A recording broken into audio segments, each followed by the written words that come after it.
Chapter 7, On Giants.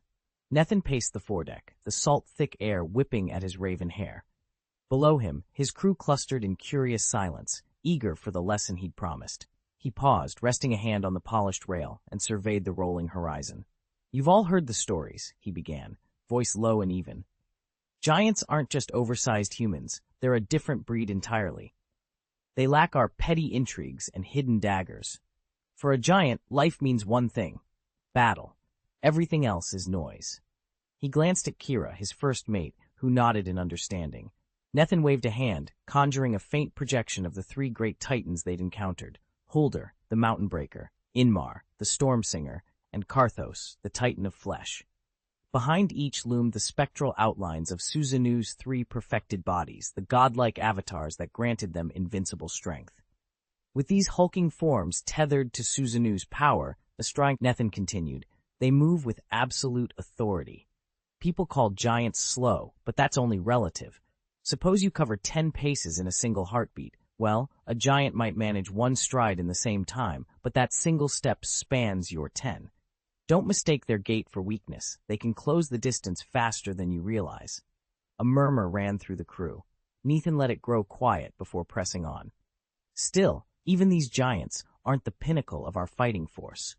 They can obliterate anything short of our fleet's generals, but nothing more. That's why the Ghost Hand Pirates maintain 3 core squadrons, besides my own unit. Each is led by someone capable of standing toe-to-toe with a titan. He paused, silencing a ripple of questions. It's far too early to recruit fresh faces into those ranks, and before anyone asks, Lafayette isn't one of them. His talents lie elsewhere. A faint smile curved his lips. He'll join us in due time, but for now, our path is clear. Master the sea, claim our bounty, and leave the giants to their purpose. As the sun dipped toward the western waves, Nethin raised his voice, firm and determined. That's why I'm strong enough to stand here today. We learn, we adapt, and when the titans appear, we'll be ready. He turned to face his crew squarely.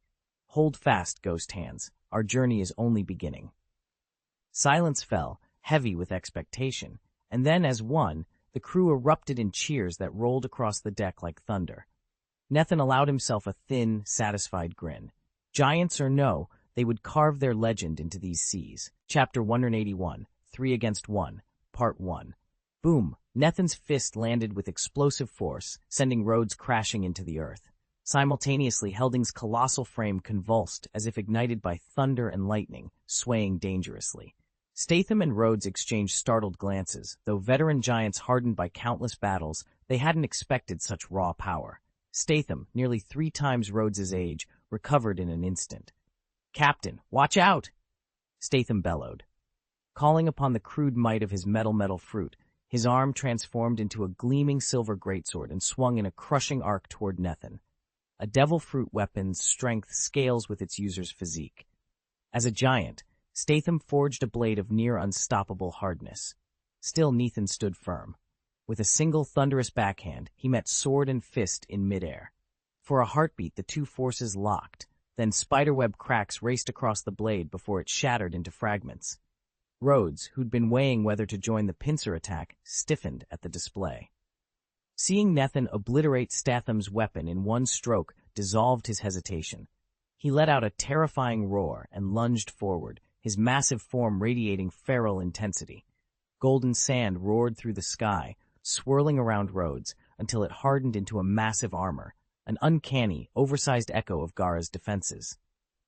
With a fierce cry, Rhodes plunged his hands into the void, drawing that sand into a colossal spear. In one brutal gesture, he hurled it straight at Nethin. Nethin's face stayed calm. He twisted his body, unleashed a distortion-charged backhand, and sent the spear shattering into grains. Just as the last fragments drifted away, a bolt of lightning ripped the air apart. From the side, Helding emerged, his form crackling with living electricity. Before Nethin could react, the Thunder God's fist, blindingly fast, whistled toward him. Nethin's eyes sparked. He tapped into his awakened power, his spirit ablaze with focused energy. Dodging was impossible. Helding's Thunderfruit matched the legendary Sparkle Fruit's top-end speed, and the giant's sweep was too wide to evade. Bracing himself, Nethin met the electrified blow head-on. The collision detonated in a deafening boom, sand and sparks exploding outward as both fighters were thrown off balance. When the dust cleared, only one question remained. Who would stand victorious? Nethin's distortion powers warped the very air around him as he faced off against Helding, the newly anointed wielder of the Thunder Fruit. Sparks of lightning and rippling arcs of energy tangled overhead, clashing in midair, until Nethin's eyes gleamed with cold intent. He drove a low, crushing kick into Helding's midsection, unleashing a shockwave that shattered the electrified fist and sent Helding stumbling backward. Before Helding could recover, Nethin thrust both hands skyward and drew down the storm itself. Crackling sheets of lightning arced across the clouds, obeying his will as they condensed into a single, seething thunderball in his palm. With a roar, Nethin thrust it directly into the breastplate of the metal giant, Statham. Though the conductive armor briefly crackled and Statham's limbs locked in paralysis, the pure force of the Thunder Fruit couldn't truly harm the Iron Colossus, only leave him momentarily stunned. No sooner had Nethin struck than another threat erupted on the deck. A booming roar echoed overhead. "Sand Soldier!" From the swirling dunes aboard the ship, the gigantic sand warrior lunged at Rhodes with reckless abandon. Grasping a titanic yellow blade of compressed sand, it brought the weapon down in a single, savage arc. The strike sliced through the thick cloud layer above, tearing a jagged rift through the sky itself as Rhodes braced for impact.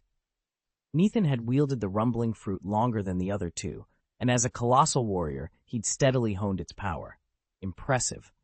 When Statham charged in with a tremendous downward slash, Rhodes simply nodded, sprang back, and kicked the blade in midair. He planted his boot on a long fissure, carving through the yellow sand. Ripples of distorting energy burst outward and snapped the sword's momentum in an instant.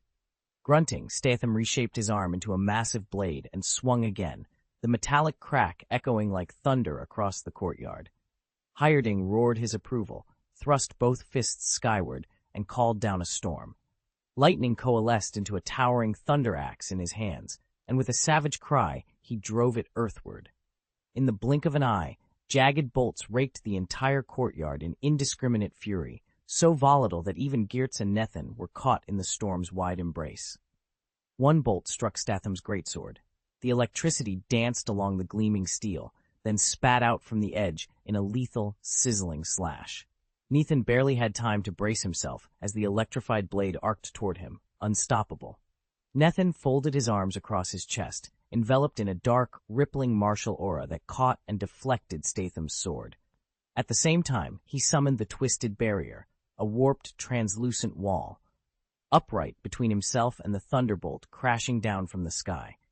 Even so, the raw force of metal and lightning forced him to brace every muscle to keep it at bay. "You've all adjusted remarkably quickly," he observed coolly, then with a sharp motion dissipated the residual electricity Hierding had called down. Gears and Goldbag, caught in its radius, were sent sprawling. As mountain-like giants, they suffered nothing more than singed hair and a few scorch marks. Dispelling the Twisted Barrier, Nethin stepped into the clearing's center and regarded the three giants, Hierding, Gears, and Goldbag, with calm appraisal. "You three are either natural elementals or superhumans born with unique physiques. All of you channel the raw forces of nature. But every elemental gift has its flaw. My martial aura can rend your true forms, and you noticed I barely unleashed it just now." Silence fell as Hierding and the others stared at him, astonished. Nethin watched as Gears and Goldbag fell back even farther. He planted his feet firmly in the open field, lifted his gaze to Helding and the others, and spoke in a calm, almost gentle tone, "Now I'll unleash domineering." At his words, Helding and the other giants inhaled sharply, their features hardening with battle-ready determination. Fear simply did not exist for beings of their stature. In an instant, Nethin blurred into motion. With a whoosh, he soared skyward, then brought his fist crashing down on Rhodes before the sand armor enveloping the giant could even dematerialize. The impact rattled the armor, thin fissures racing along its surface. The concussive force sent Rhodes hurtling backward, twisting him violently through the air. Still, the sand shell absorbed the brunt of the blow, and Rhodes's colossal frame, far tougher than any ordinary human's, took the punishment without permanently yielding. The strike felt more like a spar between two skilled fighters than a debilitating knockout. That was precisely the point. For those attuned to the forces of nature, sand armor wasn't merely protective, it regenerated endlessly. The nature discipline allowed practitioners to draw on elemental energy in two distinct ways: finesse and control, or, as Nethan was about to demonstrate, raw, unrestrained power. Nethan couldn't help but recognize how powerful his sand armor had become. What once seemed like a mere gimmick now boasted near limitless potential. Even if an opponent managed to shatter the armor, he could reconstruct it instantaneously with a single thought. Only a strike so devastating that it both obliterated the sand armor in one blow and seriously wounded his resilient body would pose a real threat. Just moments ago, he'd absorbed a punch that had tapped roughly 6 or 7 on his personal power scale, and he'd barely flinched. If he continued to hone this fruit's abilities, bolstering his raw strength and the armor's defenses, even someone as formidable as Doflamingo would find it difficult to defeat him in a brief encounter. Chapter 182, The Power of Thunder, Part 2. Whoosh! Nethan darted forward again, closing the distance on the hulking metal giant, Statham. From afar, he unleashed a rapid barrage of punches that cut through the air. Statham bellowed as silvery steel rippled over his arm, solidifying into a vast shield. Nethan's twisting energy slammed into it. Crack! And the barrier exploded into shards. Hyrding, however, refused to remain on the defensive. With a fierce shout, he unleashed the full might of his thunder fruit power.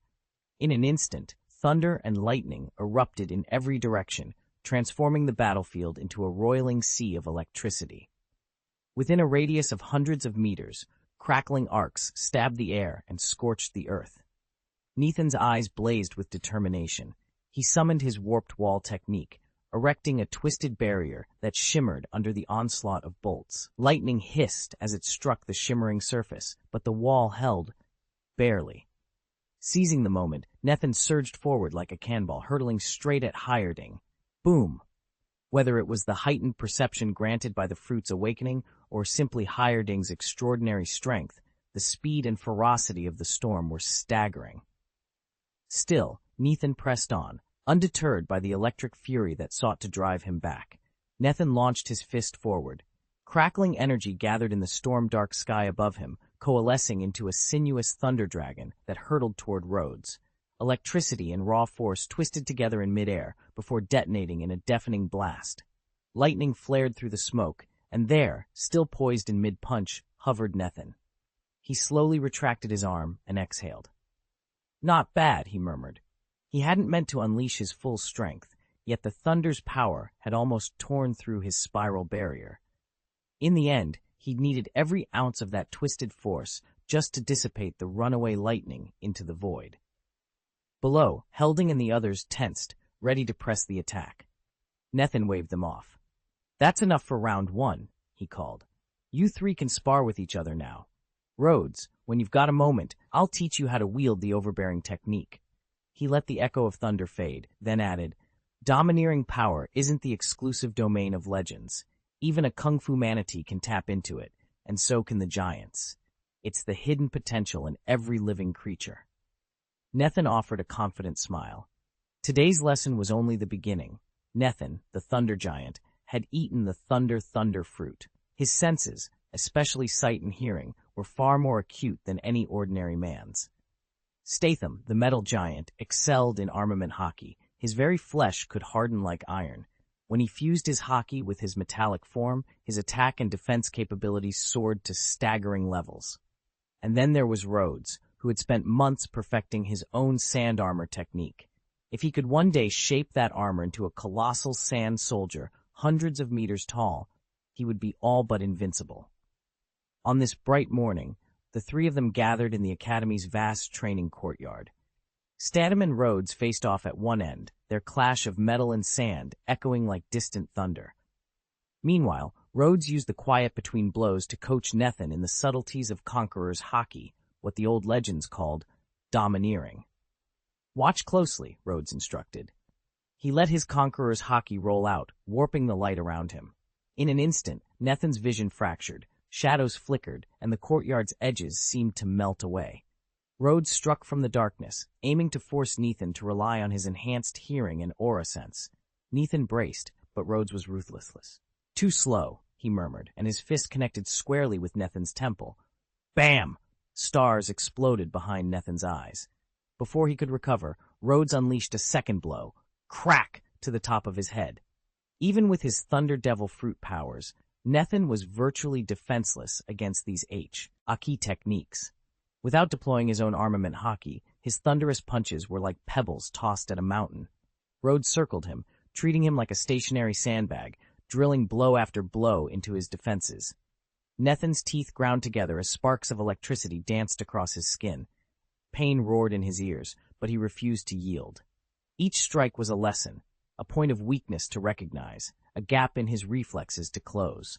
He crouched lower, dispersing the impact through his legs, summoning every ounce of willpower. Rhodes paused, eyeing him critically. "You felt that, right? Your heart's still racing, but you're starting to sense my Haki before I strike. That's progress." Nethan inhaled, the ringing in his skull fading to a dull hum. His lightning-tinged fists crackled in anticipation. Around them, the courtyard lay strewn with footprints and shallow craters from Statham and Rhodes's earlier spar. Yet every bruise, every aching bone in Nethan's body told him one thing: this was exactly where he needed to be. As Rhodes lifted his hand to resume the lesson, Nethan glared back, resolve burning brighter than any thunderbolt. This would be the day he learned not just to withstand the Conqueror's Haki, but to master it himself. Nethan had always struggled to grasp the subtleties of observation Haki, its seeing, hearing, and sensing. Back on Rhodes, his understanding was never as deep as the Sky Islanders, and his attempts to teach Robin only highlighted his own shortcomings. Now that they'd arrived in the new world, his old confidence remained foolhardy without solid technique to back it up, and anyone paying attention could spot the gaps in his control. What Nethan didn't realize at first was that his Storm fruit carried a hidden boon for Haki cultivation. Much like Eneru's Goro fruit, his lightning powers could extend his perceptive range far beyond human limits. Every crackle of electricity he sent through the air carried with it a sliver of observation, enabling him to see and hear where no normal person ever could. Once he grasped this synergy, his progress exploded. In just 7 days, he began to unlock small tricks, sensing shifts in air pressure, pinpointing distant movements. 10 days in, and he could summon the barest edge of a conquering aura, still weak but undeniable. That was when he decided to push himself even harder, raising the difficulty of his exercises and experimenting with lightning-charged Haki bursts. A thought haunted him. What would it be like for a giant, huge of frame, blessed with the supernatural speed of his devil fruit, to unleash that same conquering aura? Imagine a body twice the size of any man, moving faster than any human eye could follow, backed by a Haki so potent it dominated the battlefield, and powered by lightning that spread across acres in a heartbeat. Nethan clenched his fists, lightning dancing across his knuckles. He would find out soon enough. Nethan couldn't help but smile. Of course it would be insanely difficult, just like the trials of the real Thor. In raw power, the Thunder fruit outshone both the Shasha and Metal fruits by more than just a single tier. And if Rhodes was low on free talent points and unwilling to spend 5 of them to unlock the double fruit power, he'd almost certainly keep the Thunder fruit for himself. Given their current talent point earnings, Rhodes faced a tough choice: invest in the double fruit ability or branch into distorted spacetime. Nethan was convinced that the spacetime branch held far greater long-term value. Besides, with 5 free talent points, he could tap into even stronger sub-abilities. Take the power to see and hear colors at a distance, for example. It wasn't unique to the Thunder fruit. The system already offered it as the Void talent under the Agility tree, costing just 1 point. Nethan didn't think that skill was particularly game-breaking, nor did he harbor any interest in spying on every island beauty taking a bath. 15 days later, Nethan wiped a bead of sweat from his brow and circled Statham warily on the training ground. Across the field, Hyrding and Rhodes were locked in a brutal duel. Hyrding's lightning-infused strikes crackled through the air, each blow forging thunderbolts into makeshift axes and warhammers that shattered Rhodes's self-regenerating sand armor as easily as if it were blown glass. With his sand guardian constantly breaking apart and remolding itself, Rhodes had no choice but to focus on pure endurance, standing firm against each electric onslaught. Yet every time Hireding summoned a storm hammer or unleashed a crackling axe swing, Rhodes's armor splintered to dust, forcing him to reshape it in midair. Meanwhile, Nethin squared off against Statham.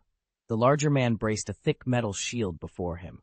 Nethin threw punch after punch, each strike echoing like a drumbeat, boom, boom, boom, against the iron plate.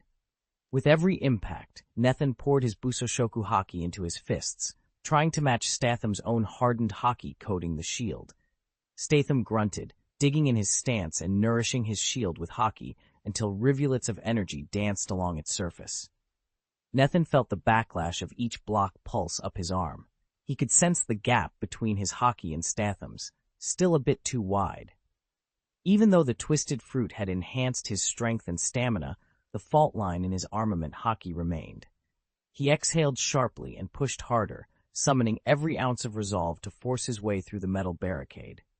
Across the field, the Thunder Sand duel continued unabated, but Nethin refused to let himself be outdone. If he was going to stand alongside Hireding and Rhodes in the days ahead, he'd need to close that gap, and fast. When you face a top-tier opponent, like a Navy admiral, any lapse, however small, can become a critical weakness. Precision is the key to victory. "You're scattering your force," Rhodes bellowed. "Focus it. Concentrate your power." Boom! Rhodes's fist slammed into Statham's dome shield with bone-shaking force, shattering each wave of chi. Statham hurriedly gathered. Beads of sweat ran down Statham's forehead as he fought to maintain the barrier under Rhodes's relentless assault. Giants possess physiques far stronger than humans, which gives them an apparent edge when cultivating raw energy. Yet their massive frames also make that power difficult to control. In the end, a giant's path to mastery isn't much easier than a human's. Chapter 183, Chief of CP0, Part 3. A sleek warship cut through the pale blue waters of the Qinghai Sea. Its approach toward Sky Island, Bika measured and deliberate. Draped from the mast flew a forbidding banner, 5 perfect circles arranged in a cross, the unmistakable sigil of the world government's elite agents. Few in these waters could read its portent. They were about to face the deadliest hand the Navy had to play. On the ship's polished deck, the chief of CPO stood motionless, his white cape fluttering in the sea breeze, snug beneath a tall white top hat. His eyes were narrowed, fixed on the cloud-ringed island that grew larger by the minute. Behind him, 4 fellow CPO operatives waited, each as still and unreadable as statues. Beside the chief stood his deputy, Nethin, a lean, alert young man whose sharp gaze swept the horizon. In his hand he held a slender hollow tablet known as the Life Card, a device that could detect and confirm the presence of any world government official, traitorous or otherwise. Nethin's knuckles whitened slightly as he studied the readout. A hushed but urgent voice broke the quiet. "Chief, the Life Card signature is confirmed. Holy Muskerud is here, along with suspects from CP9 who've gone rogue." The chief's lips curved into the faintest smile. "No mistake, then. Bika is our destination." Nethin glanced at the island, its verdant spires crowned by drifting clouds. Rumor held that beneath those ancient stone temples lay secrets powerful enough to challenge the Navy's dominion. Now, CP0, an organization that answered only to the highest echelons of the world government, had come to root out treachery. In the world government's hierarchy, CP0 stood above even CP1 through CP9, operating with total autonomy and unquestioned authority. As the vessel slowed and its anchors dropped with a thunderous clank, Nethin drew a steadying breath. Today they would disembark. Today they would reclaim both Holy Muskerud and any traitorous agents lurking in the shadows of Bika. And woe to anyone who stood in the path of the world government's deadliest operatives. Nethin slipped into the dimly lit briefing chamber just as the chief of CP0 took his place at the head of the long obsidian table. Around him sat dozens of agents, silent, hooded figures whose presence alone spoke volumes about the organization they served. With a slight nod, the chief began. Every other world government intelligence branch, CP1 through CP9, juggles a variety of assignments: surveillance, espionage, counterintelligence. CP0 answers to one and only one directive: protect the celestial dragons. We obey their commands without question, we shield them from every threat, and we serve their will above all else. He paused, letting the weight of his words settle. There are 19 dragons registered in the Holy Land today. Count their families, their entourage, their personal staff. You're looking at well over 100 individuals who rely on us for their safety. 10 squads, 8 squads. No small team could handle that responsibility. That's why CP0 is larger than the combined forces of CP1 through CP9. We don't just promote our best from those ranks. We recruit prodigies, indoctrinate them from childhood, forge them into perfect operatives. Altogether, we number in the hundreds, one of the world government's true pillars of power. A ripple of agreement circulated through the room. Subtle but unmistakable, every agent there knew how privileged and how indispensable they were. CP0 is organized into 10 sub-teams, the chief continued. Each team is led by a sub-captain who reports directly to me or my deputies. Between the chief's office and the 10 sub-captains, our chain of command is ironclad. Nathan took a quiet breath. He had expected a standard orientation, but something in the chief's tone hinted at unease, an undercurrent of worry that didn't belong in a force so meticulously controlled. Just then, one of the senior agents, a tall man whose eyes glinted with cold precision, leaned forward. His voice was low, almost conspiratorial. With all our safeguards, how did traitors from CP9 manage to infiltrate the Skypian plot? How did they slip past every layer of our security? Murmurs broke out among the assembled agents. A few exchanged glances, uncertain. The question hung in the air like a challenge. Even within the world's most fiercely loyal intelligence unit, trust could prove fragile. Nathan's heart pounded. This was the moment he'd been waiting for, not just to learn CP0's secrets, but to test whether the organization could truly deliver on its central promise, to protect the celestial dragons from every threat, even those born from within. Deputy Chief of CP0 stood on the deck of the World Government warship, arms folded, gaze fixed on the distant silhouette of Bika Island floating in the sky. His expression was solemn. "No," he said at last. "There has to be more to this than a simple ambush. 2 of our agents went missing, and we've heard nothing back.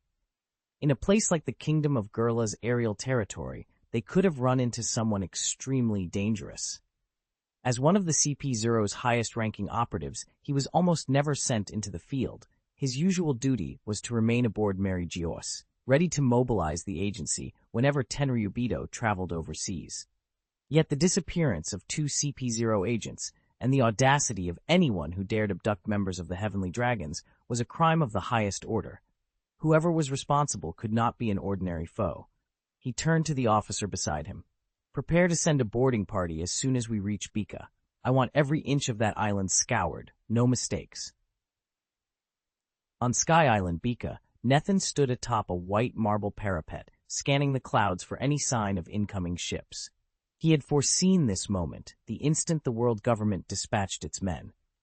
After all, kidnapping a celestial dragon was practically a declaration of war against the highest echelons of the world government, and that would draw CP0 like moths to a flame. Weeks ago, Nathan had quietly ordered the Sky Island patrol team to keep a constant vigil around the island's perimeter. 4 towers now dotted its rim, each crewed around the clock. At the first sight of a warship's banner, a flare would be sent skyward. Only last night, he had reviewed the patrol's latest patrol logs and warily anticipated this very scenario. A distant horn pierced the sky. Dark shapes emerged through the misty horizon, dozens of sleek, black-hulled vessels bearing the world government flag. Nathan's jaw tightened.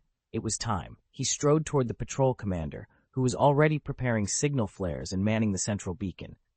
"All right," Nathan said quietly. "They're coming fast. Alert every patrol tower to stand down and hold their positions.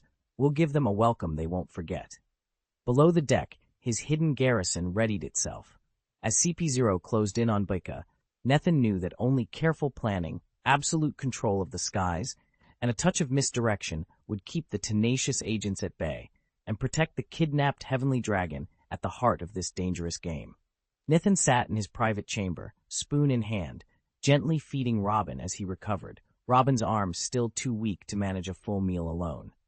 Just then, Khalifa burst through the door with an urgent report. "My lord, the world government's fleet has taken the bait." At the news, Nathan's eyes flickered. Robin paused, brow furrowing in thought. "This isn't going to be a simple kidnap and rescue," he said quietly. "They've likely sent their top CP0 operatives, and with the fallout from the Gorilla Kingdom incident fresh in everyone's minds, the force we face won't be easy to overcome." Nathan offered Robin another careful spoonful of broth. As Robin ate, Nathan spoke calmly.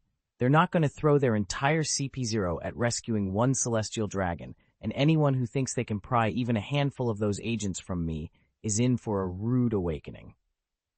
Finishing the last bite, he set the spoon aside and rose. "All right," he said to Khalifa. "Show me what they've got."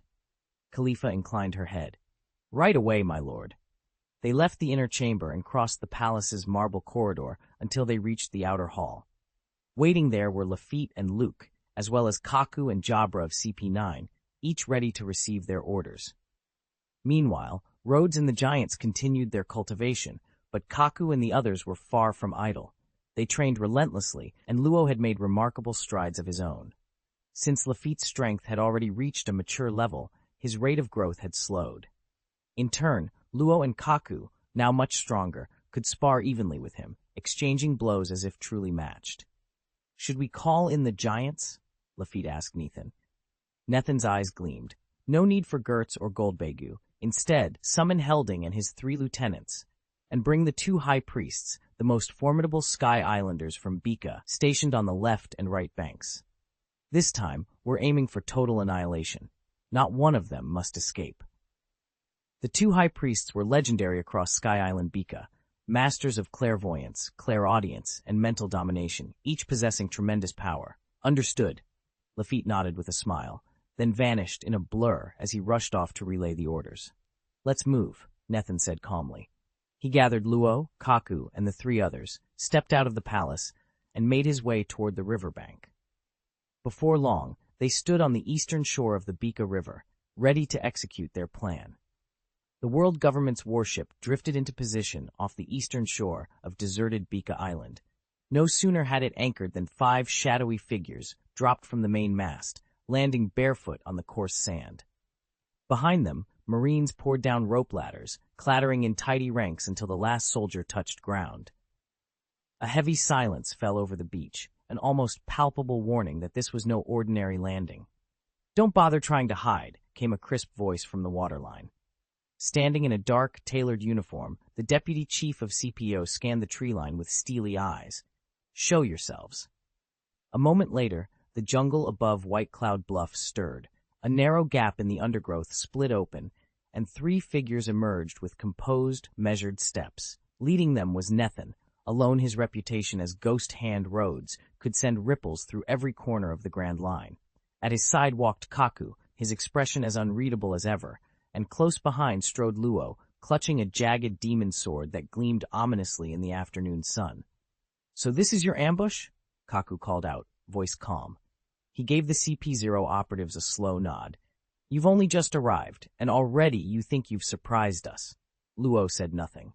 Instead, she leveled a steady glare at the Marines, her grip on the demon blade tightening. Even from this distance, her silent defiance was enough to make hearts pound. Recognition flickered across the faces of the CP0 team. The deputy chief's lips curved into a thin, cruel smile. Stepping forward, he raised a gloved hand and pointed at Nathan. "It was you all along, Ghost Hand Rhodes. You were behind the Celestial Dragon's kidnapping." A charged hush fell between the 2 sides, broken only by the gentle crash of waves against the shore. Nathan's jaw tightened. Whatever came next, neither friend nor foe would back down easily. The empty island was eerily silent, but the vice president of CP0 knew better than to be fooled by appearances. He fixed a steely gaze on Nathan and said through clenched teeth, "So this deserted rock has become your stronghold. I didn't expect that." Nathan stood atop a cloud of soft, mist-like energy, his white feather cloak fluttering in the breeze. He met the CP0 vice president's stare without flinching. There had been no shortage of surprises lately. First, Nithin had slain a celestial dragon in Chambord. That alone had earned him a top slot on CP0's hit list. Then he'd tangled with and eliminated the traitorous operatives of CP9. And then, he'd offered refuge to the surviving celestial dragons. To the Bureau, it looked as if they suddenly had 3 missions rolled into one. Wipe out the CP9 turncoats, rescue the Tianlong people, and eradicate the so-called ghost hand pirates. The vice president's jaw tightened. Behind him, his sub-captain spoke up in a low, chilling tone. Once we take you down, we'll deal with everything else at our leisure. A third CP0 agent swept his gaze across Nithin and his small band of allies, sneering. Is that all? 4 of you? Fit yourself with courage, but your voyage ends here. He glanced past his comrades to where the larger government fleet hovered offshore, hundreds of armed fighters ready to descend at a moment's notice. Nithin's eyes remained calm.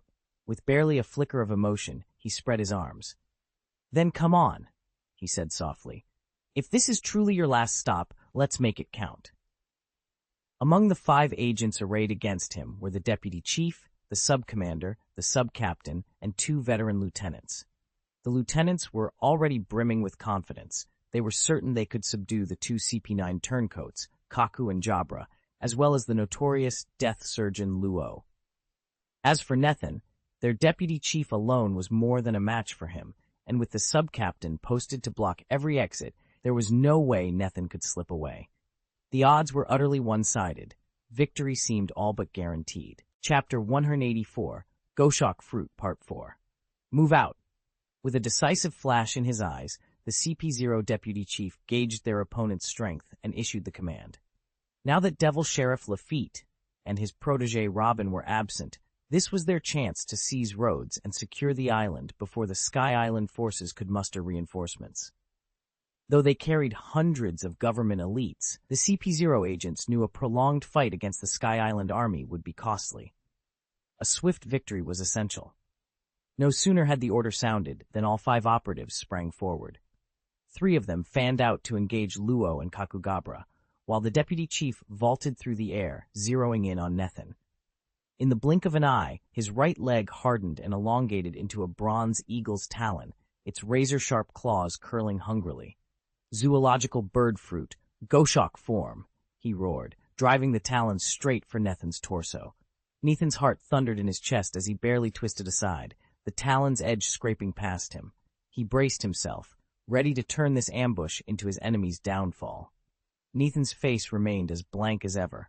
With a sudden backhand strike, he unleashed a distortion so violent that the very air before him rippled and shattered. The floating islets of rock beneath their feet quaked and crumbled. In the blink of an eye, the CP0 deputy commander, already reeling under tremendous pressure, found himself fighting to stay upright. Dark purple armament, Haki surged over the deputy commander's limbs as he gritted his teeth and bent backward to absorb the twisting force of Nithin's blow. Despite the advantage of his razor-sharp eagle claws and his superior physical strength, he could only graze Nithin's fist. Nithin's armored fist remained unbroken and unbloodied. Sparks flew, but not even a scratch marred his skin. The deputy commander's eyes narrowed in disbelief. He'd been certain that such a strike, if it didn't outright shatter Nithin's bones, would at least draw blood. Instead, Nithin let out a single contemptuous snort and drove his fist forward again with renewed force. Boom! Nithin hovered in midair, unperturbed as the CP0 deputy chief hurtled backward.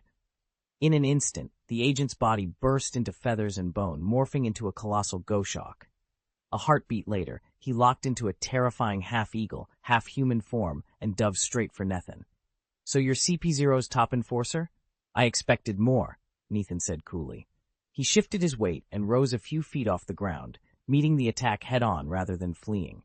As the Birdman struck from above, Nithin bent his fingers and traced 2 swift, sweeping arcs, one to his upper left, one to his upper right. The air shuddered around him as he whispered, "Spiral web." 10 twisted vectors of energy shot through the void, rending the space between them. The strands wove together into a vast, shimmering net, shooting upward to ensnare the deputy chief's head. The web's pulsating coils seemed alive, stretching and tugging like hungry vines. Caught off guard, the half-eagle screeched in rage. His taloned foot whipped out, slashing through the web with brutal force. Each kick carved gashes through the spiraling threads, flashes of wind trailing behind his strikes. Yet the net held firm, the remaining strands tightening their grip. A furious light flared in the deputy chief's golden eyes. "You'll regret underestimating me," he roared, leaping free of the weakened snare. With a thunderous flap of his wings, he lunged at Nethan, claws extended and ready to tear him apart. Nethan met the assault without hesitation. Fingers splayed, he traced another pattern in the air. Reinforced the spiral web. The remaining strands erupted, multiplying within a heartbeat until they surrounded the deputy chief on all sides. Energy crackled as the web constricted, each coil slicing deeper than the last. The half-eagle's screeches grew desperate, echoing like thunder through the air. Yet even as the net tightened, Nethan's expression remained calm, almost bored. "Is that all you've got?" he asked quietly. With a final, seamless motion, he snapped his fingers, and the spiral web discharged its energy in one concentrated burst. A blinding shockwave tore through the sky, ripping the deputy chief from the net and hurling him dozens of meters away. When the dust settled, the half-eagle lay sprawled and defeated, wings splayed at painful angles. Nethan descended silently, landing a few feet from his fallen opponent. He folded his arms and looked down at the battered deputy chief with cool disdain. "Next time," Nethan said softly, "think twice before challenging me." With that, he turned and vanished into the night, leaving CP0's second-in-command battered and humiliated on the wind-swept battlefield. The CP0 deputy chief sprang forward, both hands enveloped in Conqueror's haki, and tore through the invisible net that had locked them in a dead heat. "Finger gun! Wanjun!" he bellowed, curling 4 fingers into his palm and thrusting his index like a steel-tipped dart straight at Nethan. Nethan's eyes remained cool. He tucked his arm and drove his finger outward in return. Boom! Their haki-infused digits smashed together in midair, unleashing a thunderous shockwave. The deputy chief flew back several meters, and Nethan took a deliberate step back to keep his distance.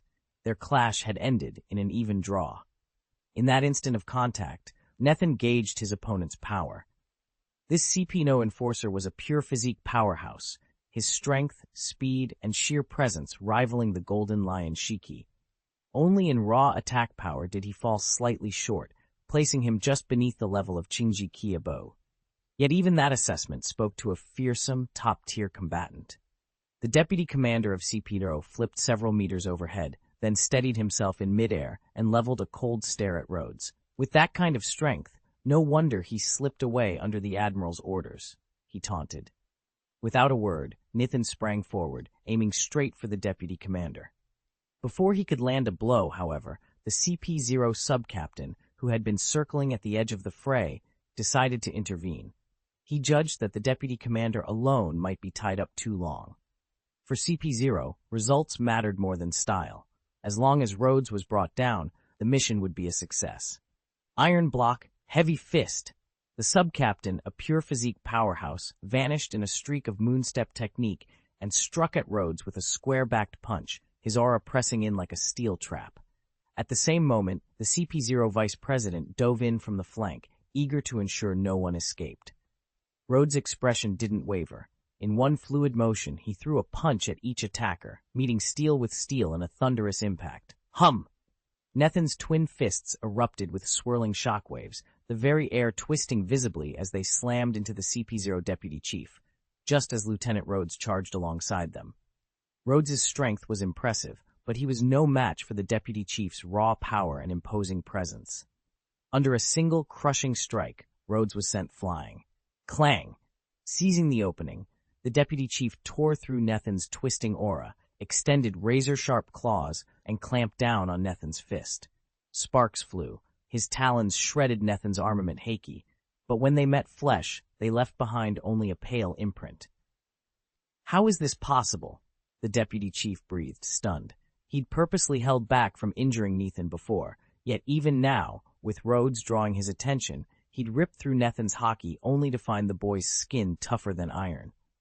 Nethan's color of armament might have been weak, but his physical resilience far exceeded every expectation. Nethan's eyes turned steely. In an instant, he drew his right hand back, and met the CP0 deputy chief's razor-like eagle claws head-on. The deputy chief recoiled, flipped violently in midair, then roared as he unleashed two iron-plated punches, each imbued with the Navy's sixth style and the commanding aura of a battle-hard unnamed general. Nethan crossed his forearms to brace the impact, then drove his heel into the deputy chief's midsection. Boom!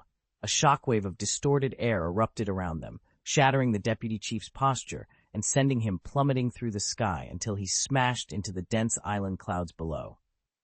Thanks to his full-body enhancement, his uncanny endurance, and the rock fruit's rock-hard skin, Nethan's defense held firm, even if it couldn't match the raw power behind his opponent's blows. No sooner had the deputy chief fallen than he and the CP0 subcaptain shot back up into the sky, weapons raised, ready to strike again. Chapter 185, Debut, Part 5. During the brief clash, CP0's squad leader intervened just as the vice commander slashed Nethan's shoulder with a gleaming claw. 3 blood-red gashes appeared, but in the same instant, they sealed over and formed scabs as if healed by magic. CPO's deputy chief and subcaptain exchanged troubled glances. Subduing Nethan in one swift move would clearly be out of the question. Nethan's expression stayed calm, despite the pain. He drew in a sharp breath and then exhaled, unleashing a blinding flare of light from his eyes that seared straight into his opponent's retinas. Before they could recover, he darted forward and drove a crushing punch into the subcaptain's chest. The subcaptain crossed his forearms, summoning his armed arrogance blades and iron plates to absorb the blow, but the force still sent him hurtling backward with a thunderous crash. Boom, boom, boom. Even so, the deputy chief, hulking and battle-hardened, shook off the after-effects of the flash in an instant. With instincts honed by countless melees, he closed the distance and launched a brutal counterattack of his own. They exchanged more than 10 moves in the air in the span of seconds. The CP0 deputy captain burst from the swirling cloud again, clothes in tatters and posture a little off balance, but clearly unhurt. Without a word, he unleashed another flurry of flying finger guns at Nethan. Nethan braced himself. His bare flesh offered no real defense against the projectile barrage, so he ripped open a wall of distortion behind him. The shockwaves from its undulating edges deflected the incoming blasts just enough for him to stay on his feet, and immediately he cut loose with a counterattack of his own. He knew his light-infused strikes and sonic booms were devastating against high-ranking Marines like Admiral Kanjaro, but against a CP0 officer trained for pure melee combat, their impact wasn't as decisive. That had been part of his calculation all along. The deputy captain's raw power rivaled that of a Navy admiral. One-on-one, the outcome would hang in the balance for far longer than Nethan could afford. If even a slightly weaker squad leader joined the fight on his opponent's side, Nethan's odds of victory would plummet below 1%. Yet despite the odds, he refused to yield. Thanks to Nethan's rock and tenacity talents, he and Rhodes, fighters who relied almost exclusively on brute strength rather than the fluid grace of Golden Lion swordsmanship, proved surprisingly hard to put down. Nethan and Kaku had reached a stubborn deadlock. Neither could land a decisive blow. On the opposite flank, Rhodes faced off against Jabra. At first, they traded furious strikes, but as seconds turned into minutes, the government operative's endurance began to tip the balance. A CP0 agent sneered at Kaku from the sidelines. "You know the fate of those who betray the world government." He pressed forward with ruthless precision, forcing Kaku onto the defensive. Despite all he'd learned during their 2 weeks on Sky Island, Kaku found himself outmatched in a one-on-one duel against a CP0 enforcer. Jabra fared no better. His blocks grew more labored, his guard visibly wavering under the agent's relentless assault. Finally, the agent turned to the last standing member of the Ragtag Alliance, the infamous death surgeon, Trafalgar Law. "I've studied your devil fruit," he said matter-of-factly. "Your surgical powers could be invaluable to the government. Swear your loyalty now, and live. Refuse, and you'll die." Law met his gaze coolly. "I don't make deals with tyrants." Rob Lucci stepped forward, expression as cold as steel. "Then enough talk," he said. With a nod from the CP0 agent, they surged in unison, steel clashing against steel as the battlefield ignited once more. On CP's government warship, hundreds of elite officers, Many of them, holding the rank of rear admiral, lined the shore, their gazes fixed on the sea. A single, icy command crackled over the comms. "Attack! End this quickly!" Though the government forces held the clear advantage, CP0 insisted on a swift victory to rescue the Tianlong people before any further bloodshed. At his signal, the officers drew their weapons in perfect unison, faces set with grim determination, as they closed in to join CP0 in crushing Kaku and his allies once and for all. Then, without warning, a ripple of yellow sand appeared on the horizon. In seconds it swelled into a roaring, tidal wave of dust, dozens of meters high, rushing toward the coast with a thunderous roar. "Sand," murmured the officers and CP0 agents as one, eyes widening. Before anyone could react, Nethan, formerly known as Ross, sprang forward. With a single fluid motion, he drew his sword and met the wall of sand head-on, cleaving it in two as if it were nothing more than mist. For a heartbeat, the battlefield fell silent, the shattered sands drifting like snowflakes. And in that stillness, everyone knew the next move would decide everything. Nethan barely had time to savor his triumph before the yellow sand at his back whipped itself into a gargantuan figure, dozens of meters tall, wielding a sand-forged sword. With one earth-shattering blow, the sand colossus crashed down and wiped its target from the sky in an instant. Even the roiling clouds overhead seemed to pause at the sheer force of the strike. All around him, world government elites and CPO agents stood frozen in disbelief. Brandishing a chunk of hardened sand shaped like a warrior's statuette, Nethan flashed a broad grin. His eyes gleamed with the thrill of combat as he faced his stunned opponents. "The world government's forces, huh? Well, feast your eyes on the new giant pirate's very own sand giant. Nethan, step up if you dare." With a furious roar, he summoned more golden sand, letting it swirl into a hulking shell of armor that clung to his frame like living rock. The CP0 agents exchanged alarmed looks. One operative, who'd been in hot pursuit of Kaku, abandoned her chase in an instant. Pivoting on her heel, she launched skyward and drove a lightning-fast kick into Nethan's sand armor, shattering chunks of hardened sand like brittle stone. Simultaneously, the sand giant's colossal blade swept down in retaliation, only to have its edge meet a massive sword of hockey-infused steel. The two weapons locked, sending up a shower of sparks and sand. Then, from the fringe of the battlefield, a genuine giant emerged. He towered like an ancient sentinel, his muscles rippling beneath skin etched like weathered granite. A crackling aura of raw power revealed that this behemoth, too, was a devil fruit user of the Logia, natural type. Several CP0 agents drew in sharp breaths. "A giant clan warrior with a Logia ability?" one whispered, eyes narrowing. "That kind of strength is no joke." Yet even as they acknowledged the threat, their faces hardened into masks of resolve. "No matter how many powers you stack against us," another vowed, voice steady amid the chaos, "your fate remains unchanged." One of the CP0 agents who just halted the giant sand sword spoke with icy calm. "Two of my partners will handle Kaku and Gabra. This colossus is my quarry." Before he could move, however, a twin-bladed steel battle axe, its edges glowing with silver light, swooped in from the distance. It crashed down with a thunderous roar. The nearby government operatives didn't even scream before they were obliterated into a splatter of flesh. In the instant that followed, the axe's steel began to liquefy, flowing like quicksilver toward a single point. From that molten pool rose a towering silhouette. "Let me be your opponent," boomed the new arrival. He was a living statue of metal, Statham, grinning as his teeth gleamed a terrifying, mirror-bright silver in the sunlight. At the sight of Statham's entrance, the three CP0 members all went pale, and even the deputy chief and sub-commander, locked in combat with Rhodes nearby, froze mid-strike. With fighters of this magnitude now on the field, the one-sided nature of the battle had shifted dramatically. Another giant-born warrior, it seemed, had just stepped into the fray. Chapter 7. The Storm's Fury. The CP0 agents, once unshakable, now wore grim expressions as they surveyed the battlefield before them. Gone was their customary composure. In its place lay stark disbelief. Across the courtyard, high-ranking government officials fared no better.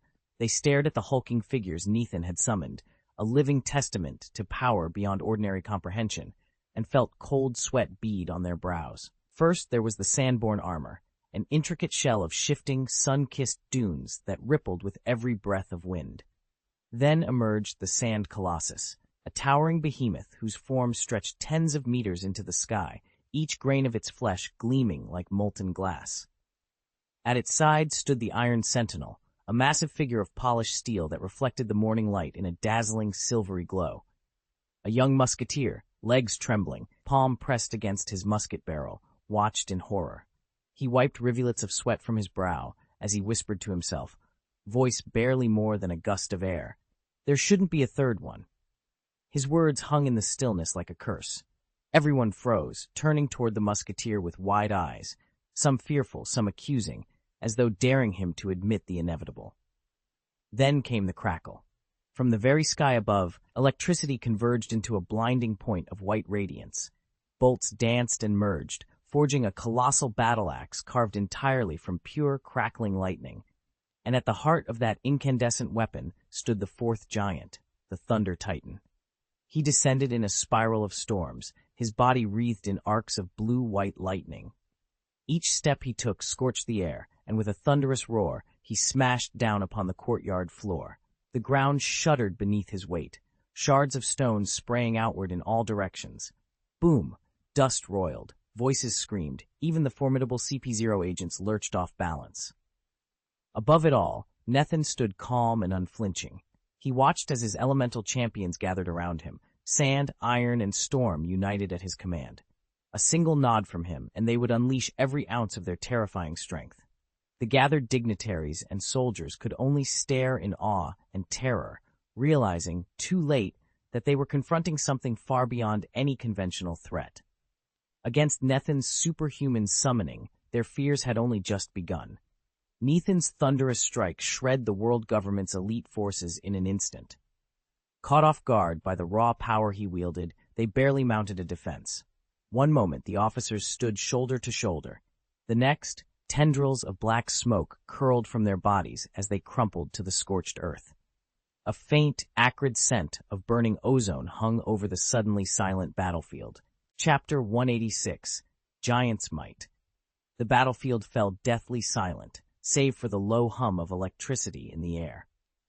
Nethin and the CP0 deputy chief hovered face to face, their battle momentarily suspended. Lightning crackled around Nethin, illuminating his torn white coat as it billowed in the wind. Yet his expression remained perfectly composed, as though every twist of this fight had played out exactly as he intended. Below them, the CP0 deputy chief and his sub-commander exchanged grim, unsettled looks. When the Metal Titan and the Sand Colossus first clashed with our forces, they'd thought victory was still possible. But the moment Helding unleashed his thunder-charged assault, the tide of power shifted completely. The deputy chief's features darkened. There was no winning now. He opened his mouth to order a retreat. Before a single word could echo across the field, 3 new figures emerged from the swirling dust. On the left and right strode the twin priests of Sky Island Bika, their cerulean robes fluttering like wings. Between them stood the notorious Devil Sheriff, Lafitte, brim of his hat dipped over one eye. Every ally was in position, every force aligned. With their arrival, the advantage swung back into our hands. It was our turn now, and the giant's might would finally be put to the test. Nethin's eyes swept over the deputy chief of CP0 and the gathered government elites. His voice, calm at first, froze the room as coldly as steel. The annihilation operation begins now. Not one of you will be spared. With that, he blurred into motion. Clenching his right fist, he channeled the full force of his distortion ability and layered on armament haki, then drove forward in a thunderous punch. The deputy chief of CP0 met him head-on, eagle-clawed gauntlets snapping out to parry the blow. Sparks flew where metal met haki, and the deputy chief staggered back under the impact. Nethin flowed seamlessly into an aerial rebound, his leg arched high, delivering a savage kick that sent the deputy chief tumbling to the side. No sooner had he landed than the CP0 officer's steel-hard feathered wings sliced through the air in a deadly arc, ready to cut Nethin down.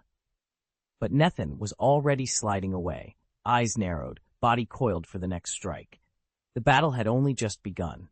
Nethin snatched the incoming blade mid-air as if it were nothing more than a leather whip. With a calm flick of his wrist, He reversed its momentum and sent the CP0 subcaptain flying. The officer hurtled away, and then, halfway through his flight, a massive white axe crackled down at his back. It was Hireding's thunder axe. The subcaptain's face went pale. He had no time to dodge. With a grunt, he unleashed every ounce of his armament haki to meet the blow head-on. Boom! Hireding was a giant warrior whose raw strength was already legendary. He'd once shattered the Donkso family's flagship with a single punch. Now, emboldened by his Thunder Devil Fruit powers, his thunder axe struck with devastating force. Even through haki, the impact sheared through the subcaptain's iron-hardened muscles, leaving a deep, charred gash that spurted blood. The pain was searing, but as a pure physique specialist, the CP0 subcaptain refused to fall. He steadied himself in midair, glaring at Nethan with undiminished resolve, ready to continue the fight. Nethan slammed down onto the floating island's cloud, rebounding to his feet in a single furious motion. Gritting his teeth, he fixed his gaze on Hireding and charged, shaping his finger into a pistol. Bang! Hireding barely blinked. In an instant, his towering form disintegrated into a jagged arc of lightning and vanished. Before Nethan could adjust, the thunderbolt reappeared behind him, Hireding's massive hand closing around Nethan's torso in a grip like an iron trap. Crackling currents of raw electrical energy danced between Hireding's 5 fingers, coiling into a blinding, radiant spear point aimed straight at Nethan. Even layered in his Emu Iron Fruit's iron block defense and impaired by the peak of his armament haki, Nethan had no way to fully absorb the strike. The thunderclap slammed into him, bruising him from the outside in, tearing through his clothes and singeing his hair. Ah! Nethan coughed, blood flecking his lips. His vision swam as pain lanced through his chest, but he summoned every last ounce of strength and wrenched free from Hireding's palm. Staggering back, he gasped for air, determination still burning in his eyes. He might be battered, but he was far from beaten. Helding stared down at the CP0 subcaptain tumbling through the clouds, chest heaving with each breath. You asked for total annihilation, he said in a low, steady voice. Well, a soldier slain in battle has earned his fate. With a casual flick of his right hand, he drove his massive palm toward the earth.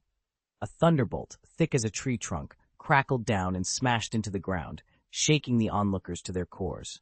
At the edge of the battlefield, Nethan watched Helding's relentless storm of thunderbolts and couldn't suppress a scornful smirk. He turned his gaze to the ranks of elite government soldiers arrayed across the desert floor. With a sudden, feral grin, he flexed his hands and let out a deafening roar. In an instant, Nethan's form began to swell. Where he had stood barely 6 meters tall, he now surged skyward, his height approaching 70 meters. A living armor of coarse, yellow sand rippled across his flesh, bristling like the scales of some monstrous golem. Raising his arms overhead, Nethan drew upon the desert itself. Clouds of golden dust spiraled up from the scorched earth and coalesced into colossal weapons, hulking blades, spiked clubs, and barbed whips that hovered in the air like grim specters. Then, with a single sweeping motion, he brought them crashing down toward the government troops. Damn! Is this hell? One soldier gasped, stumbling backward. All around, hardened veterans froze in place, their courage draining away under the sheer enormity of Nethan's power. The battlefield had been reduced to a storm of thunder and sand, and at its center stood Nethan, the indomitable sand titan. Nethan hovered above the battlefield as dozens of colossal sand soldiers, each over 40 meters long and several meters wide, tumbled from the sky. Their impact cracked the earth, and few dared stand in their path. With a thunderous roar, massive blades of sand descended in unison, cutting through the ranks of the government's elite. In an instant, nearly 70% of those troops were wiped out. The survivors either lay wounded or were powerful captains who barely managed to hold back the sand warriors' onslaught. Not far away, a metal giant watched the carnage unfold, his massive frame rigid with jealousy. "Stealing the spotlight again, Nethan?" he growled. "You're giving Hireding a run for his money." At that same moment, the giant found himself facing off against a member of CP0. The agent brandished a sleek, razor-sharp sword.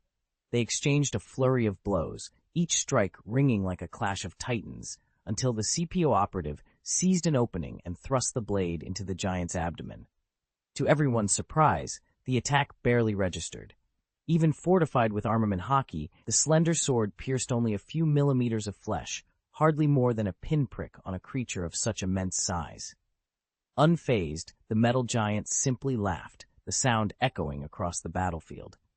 Nethin's power came from a rare superhuman metal fruit.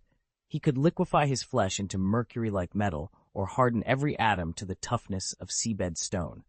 Add to that his giant-sized frame and combat training, and his defenses were already nothing short of terrifying.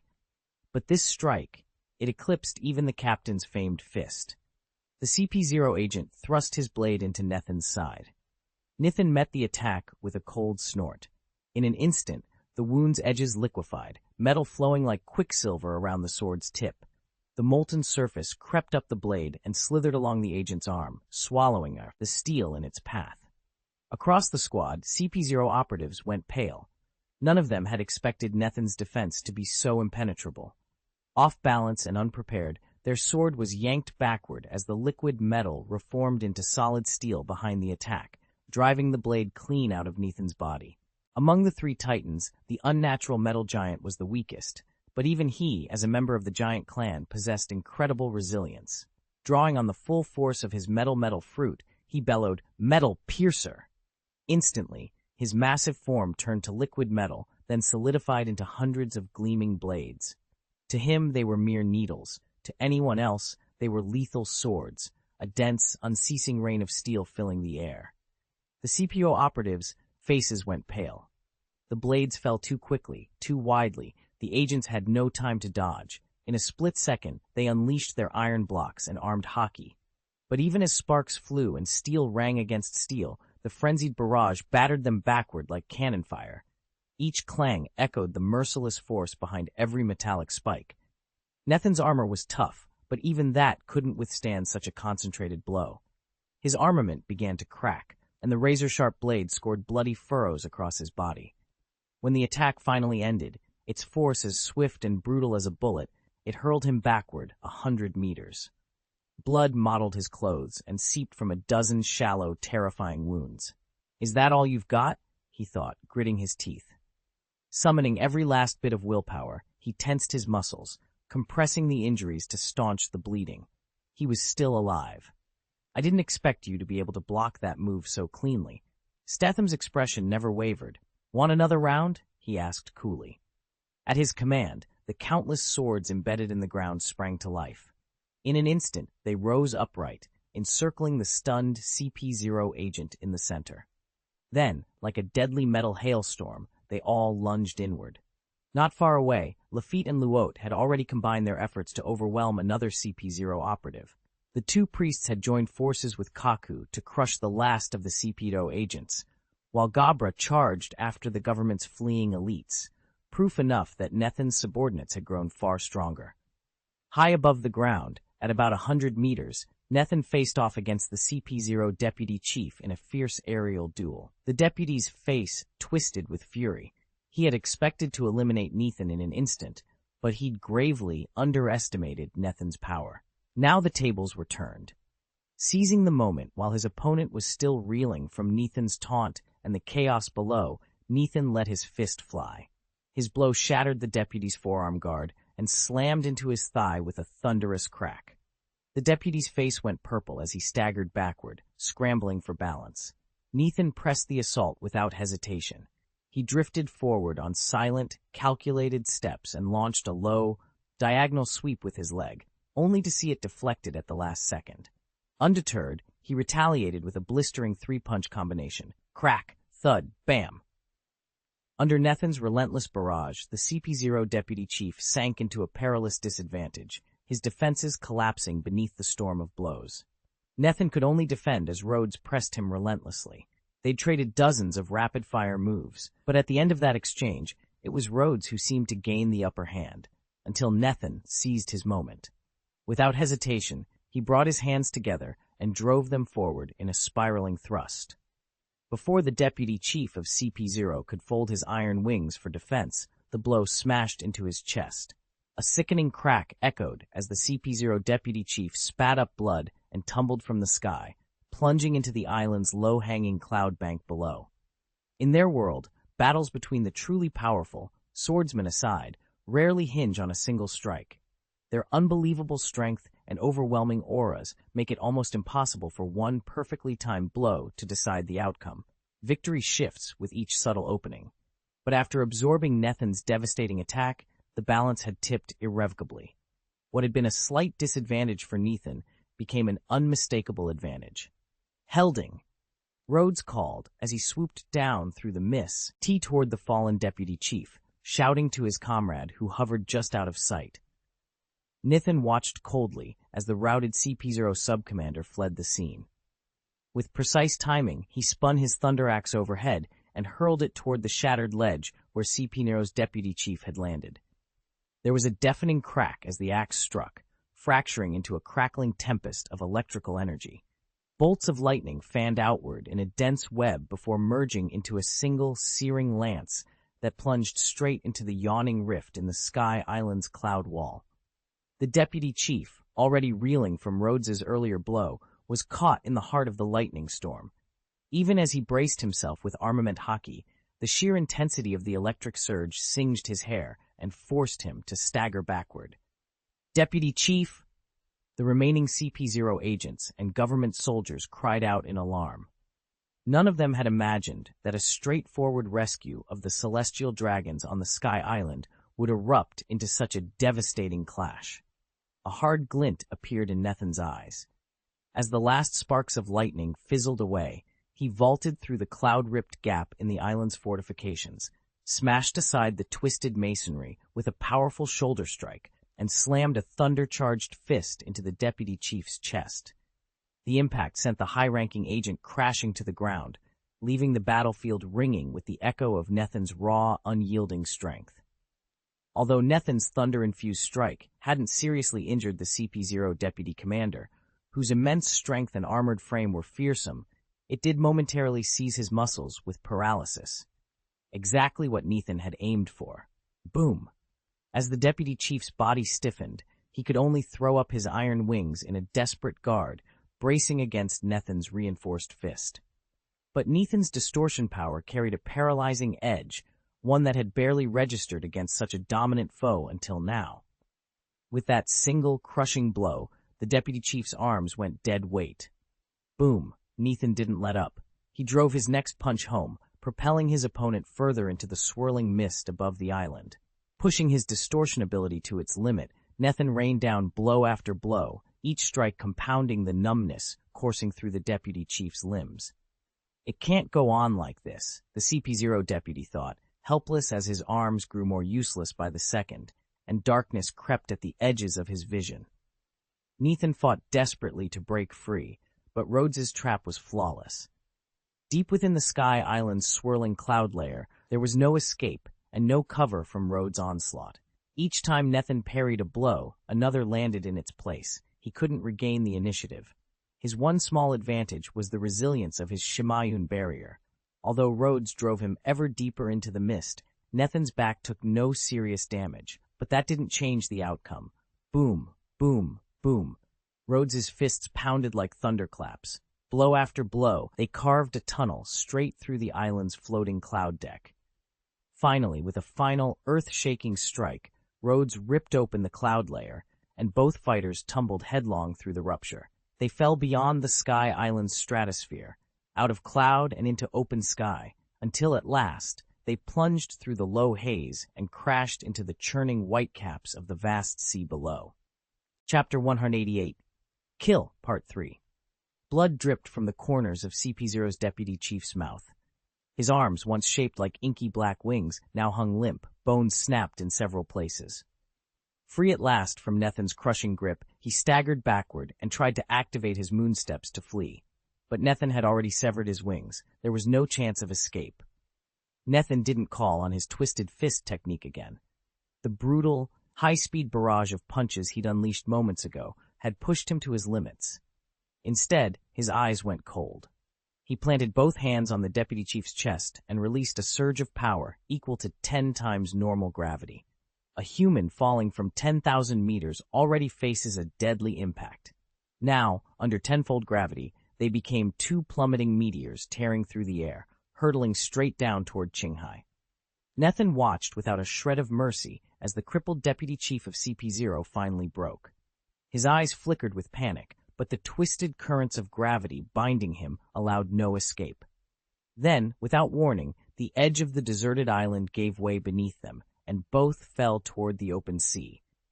At about 100 meters above the roiling waters, Nethan seized the moment. With a powerful heave, he hurled the deputy chief outward. The officer hurtled down into the ocean below. Simultaneously, Nethan extended his arms and wove a dense, twisted gravitational barrier beneath his feet, his signature technique, to slow his own descent. Boom! The deputy chief struck the sea like a cannonball. Even his iron-like body and full armament haki couldn't withstand the impact. A mighty wave erupted, and in an instant, a sickening crack echoed across the water. His spine had snapped. Spray shot into the air, but Nethan's barrier held firm. He came to rest roughly 10 meters above the surface, suspended by his gravitational field. Around him, the shield glowed as it repelled the churning tide, giving him a moment's calm amid the chaos. He breathed deeply, eyes fixed on the turbulent water below. The deputy chief of CP0 lay broken, but Nethan knew this skirmish was just one step in a much larger war. As the waves at last stilled and the CP0 deputy chief's silhouette sank beneath the surface, Nethan hovered in the air, chest heaving, eyes locked on the dark water below. A moment later, a crisp system chime sounded in his mind. Target eliminated. CP0 Deputy Chief Yael. Reward, 110 talent proficiency points, 1 free talent point. Relief washed over Nethan, and a satisfied grin tugged at his lips. Finally, the Vice Chief of CP0 lay defeated, and with him came the precious reward. Felling an opponent of such caliber was almost unheard of. Not even a naval admiral would find it easy. Nethan's plan had been flawless in its precision. He detected the smallest crack in Yael's defenses, relentlessly widened it, and, thanks to Hierding's timely support, pinned his adversary in an inescapable vice.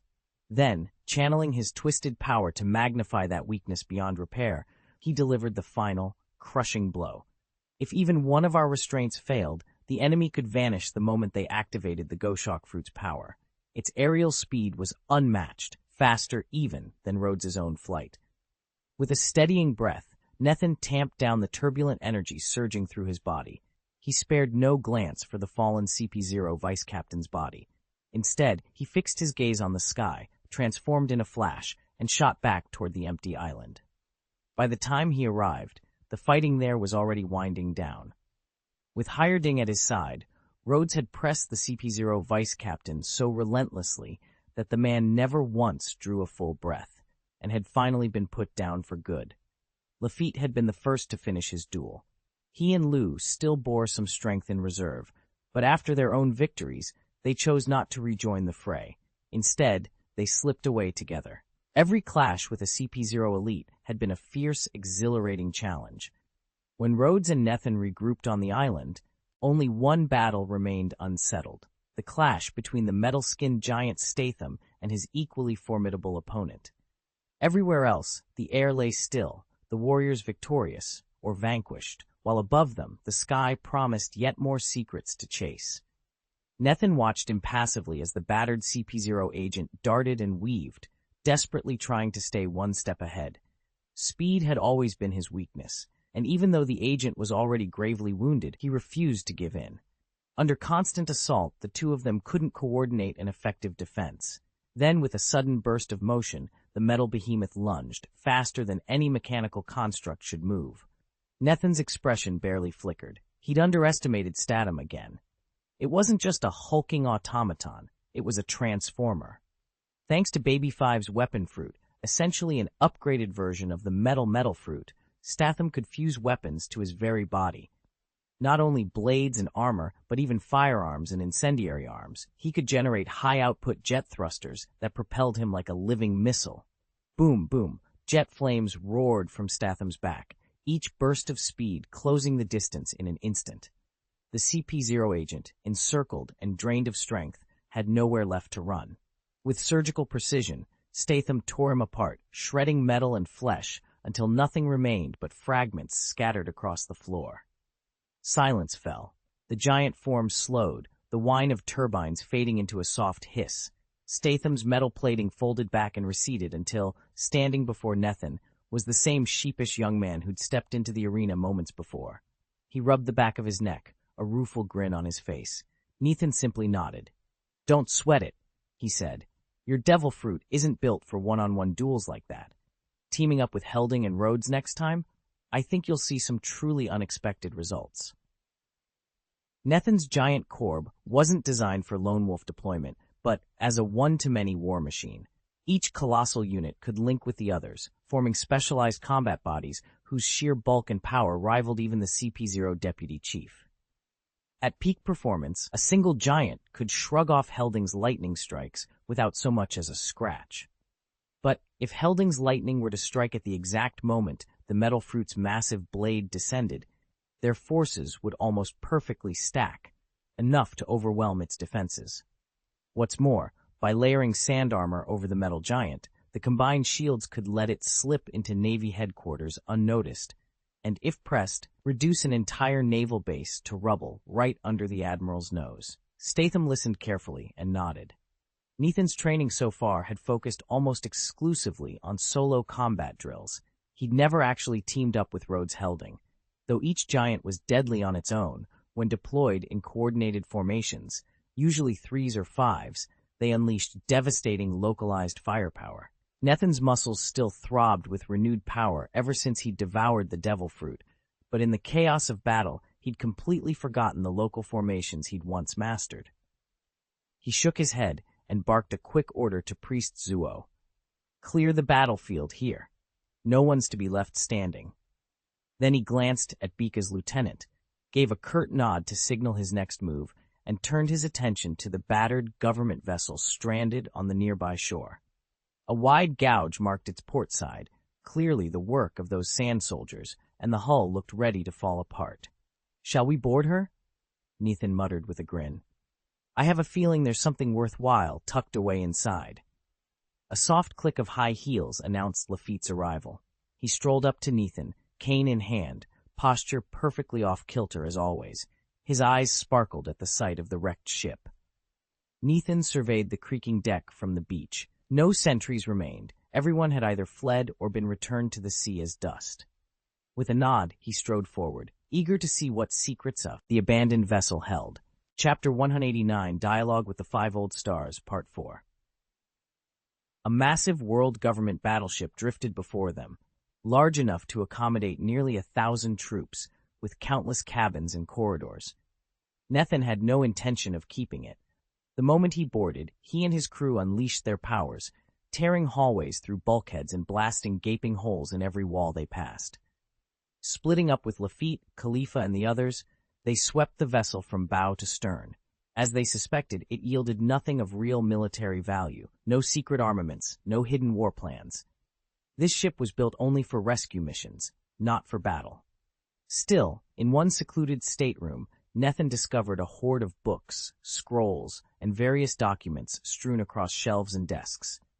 He wasn't much of a scholar, but these materials could contain valuable intelligence. He ordered every volume gathered. Since Nico Robin's arm was still injured, she couldn't sort or translate the documents right away. Khalifa, however, was more than capable of interim cataloging and preservation.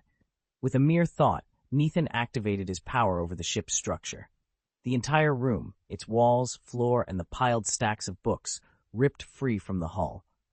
It floated down in one piece and landed solidly on the sands of Bika Beach, like a crimson block of floating timber. "Pack it up," Nethan commanded. "We'll cart this back to the palace. Robin can begin her research once she's healed." As the crew set to work, the ruined warship's form grew ever more jagged, its interior gutted and exposed. But on the beach, that single cabin stood intact, a vault full of secrets waiting to be unlocked. The moment was shattered by a sudden frantic buzzing from the damaged stern of the hull. Puff, puff, puff. A Den Mushi shrieked insistently. Lafitte burst out of the hold, clutching the squealing mollusk, and thrust it into Captain Rhodes's hand with an inquiring look. Rhodes's eyes flickered with surprise as he examined the battered creature, then brought it to his ear. "Ila, report. Have you located him?" came the calm, unhurried voice on the other end, an unmistakable tone of authority, owned over years in power. Rhodes's lips tightened. He knew exactly who lay listening on the line. "If you mean Vice President Nethan of CP0, he replied evenly, then I'm afraid he's beyond your reach now. Silence crackled through the den mushi. On the far end, that authoritative voice was plainly stunned. Roughly 2 seconds after the call began, a new voice cut in, icy, distant, and carrying a weight of suppressed fury. "Who are you?" the voice demanded. "It shouldn't be that hard to figure out," Nithin replied coolly.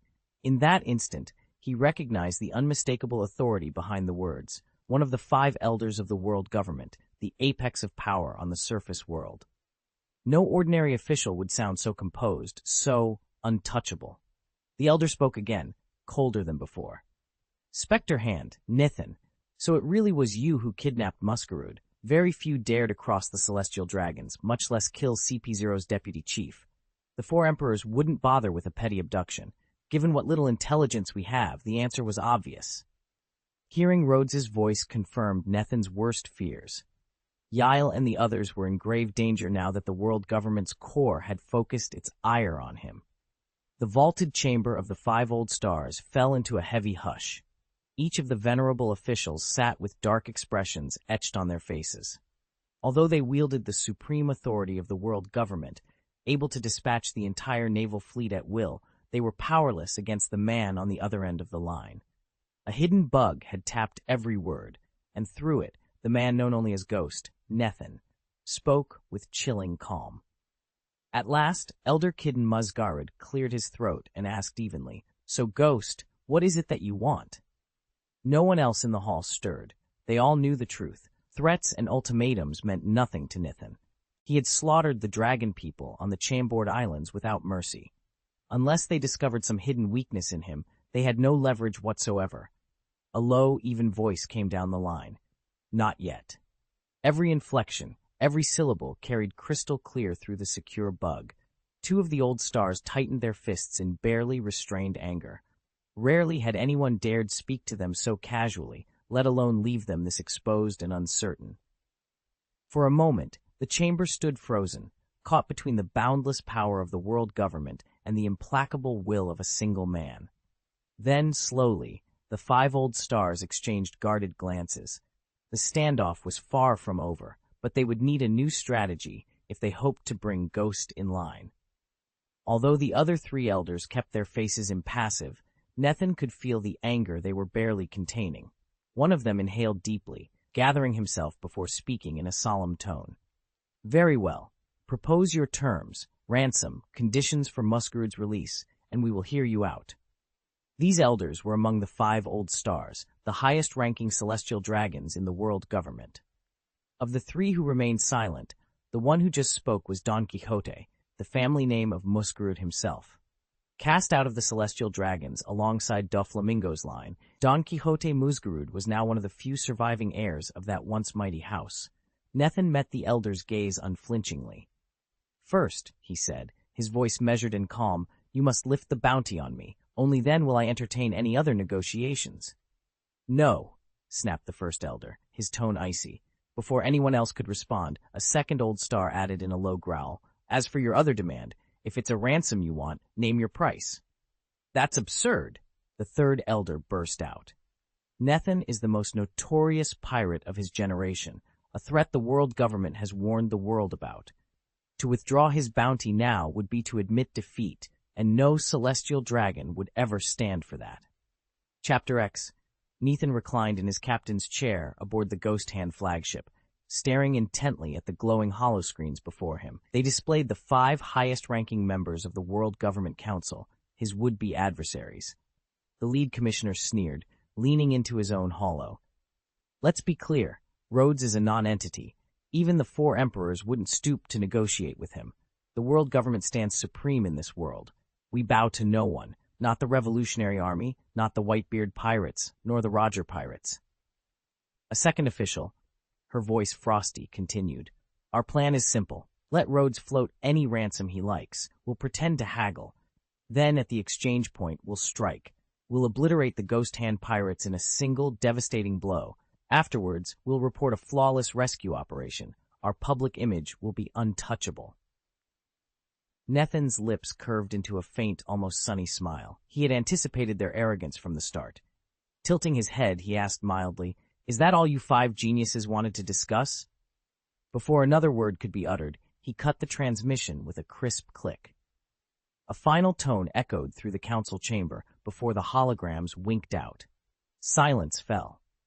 The 5 officials stared at each other in the darkened room, their furious reflections shimmering on the immaculately polished coffee table. The line was dead, and with it, their illusion of control. The 5 old stars stood in their pristine white uniforms, each hand clenched around the hilt of a sword. Even their legendary self-control couldn't fully conceal the barely perceptible tremor in their posture. After all these years, who would dare call them idiots? Not Garp, despite their frequent clashes. Not Sengoku, who had once defied their orders. Not even Cyborg Sora had ever spoken to them with such irreverence. Perhaps a Yonko or some lawless pirate captain might hurl similar insults, but those never reached these admirals' ears. Yet here was Rhodes, us, in that insidious phone bug, to capture his mocking tone and expression with perfect clarity, broadcasting it straight to the 5 old stars. Silence stretched taut before one of them finally relaxed into a measured calm. In a cool, detached voice, he said, "He's nothing more than a reckless upstart. He's got a handful of tricks and thinks he can shake the world, but we are its rulers. No matter how bold Nithin's ghost hand pirates grow, they remain pirates. If we chose to pay the price, we could erase even the 4 emperors from the seas. Their survival so far is owed to nothing but sheer luck." The 5 white-robed swordsmen, known as the Ancient Stars, spoke in soft, measured tones. "Let the intelligence agencies and the Naval Command keep watching us," one of them said. "It's a hopelessly uneven wager. The Ghost Hand Pirates must win every single engagement just to stay alive, while we need only one victory to erase them from existence forever. All we have to do is wait." Chapter 190, Space Branch, Part 5. Sky Island, Bika lay quiet under an afternoon sky as Nethin stood at the battered railing of the ruined government vessel. He had just terminated his link with the 5 old stars through the Den Mushi, snapping the little snail up into his hand before clipping it shut. Nearby, Lafitte remained motionless, and on the shore beyond, Helding, Luo Heron, and the rest of their crew listened in, every word crystal clear, yet not a soul spoke. When Nethin finally pocketed the transmission snail, the island fell into a hushed stillness. Then, without warning, laughter burst out all at once. It echoed from the deck, rippled across the water, and boomed from the shoreline. Lafitte's lips curved into a sly grin. Luo Heron chuckled, showing every tooth. Even Helding and the giant warriors cracked broad smiles. No one flinched at Nethin's bold taunt to the 5 old stars. After all, they were the Ghost Hand Pirates. Each man and woman present, whether it was Lafitte or Luo Heron, Helding of the Giants, or any of the others, was a free spirit, a warrior with unbowed pride. Individually, they still lagged far behind the power of the world government and paled even more in the shadow of the 4 emperors. But tonight, at this moment, none of that mattered. Their laughter rang out, defiant and unbroken, a promise that the Ghost Hand Pirates would not be weighed down by anyone's judgment or threats. The will of Nethin, in every clash on the battlefield, in sparring with the Golden Lion, in the ruthless showdown with CP0, had now become the heartbeat of the entire Ghost Hand Pirates. Every man aboard shared the same unwavering conviction. They believed in Luffy's dream, in his promise of freedom and adventure. Even when their strength fell short, their resolve remained ironclad. Whether facing the 4 emperors, the Navy's fiercest squadrons, or the full might of the world government, they would not flinch. Even if their backs were pushed into a corner, even if life and death hung in the balance, they would stand firm. Nethin looked from giant to giant, muscle-bound bruisers grinning with anticipation, then to Lafitte, whose thin lips curved into a wicked smile, and finally to Trafalgar Law, who lifted one corner of his mouth in a half-smirk. In their faces, he saw something greater than individual strength. He saw unity. He saw power. At that moment, as Nethin himself let out a calm, confident smile, something within him stirred. It felt like a seed sprouting deep beneath his ribs, reaching upward toward the light. He inhaled sharply, and for an instant, the air around him hummed with a new, unfamiliar energy, something like armament hockey, something akin to observation hockey, yet distinct from both. 2 weeks later, on the western plateau of Sky Island Bika, a vast open expanse awaited them.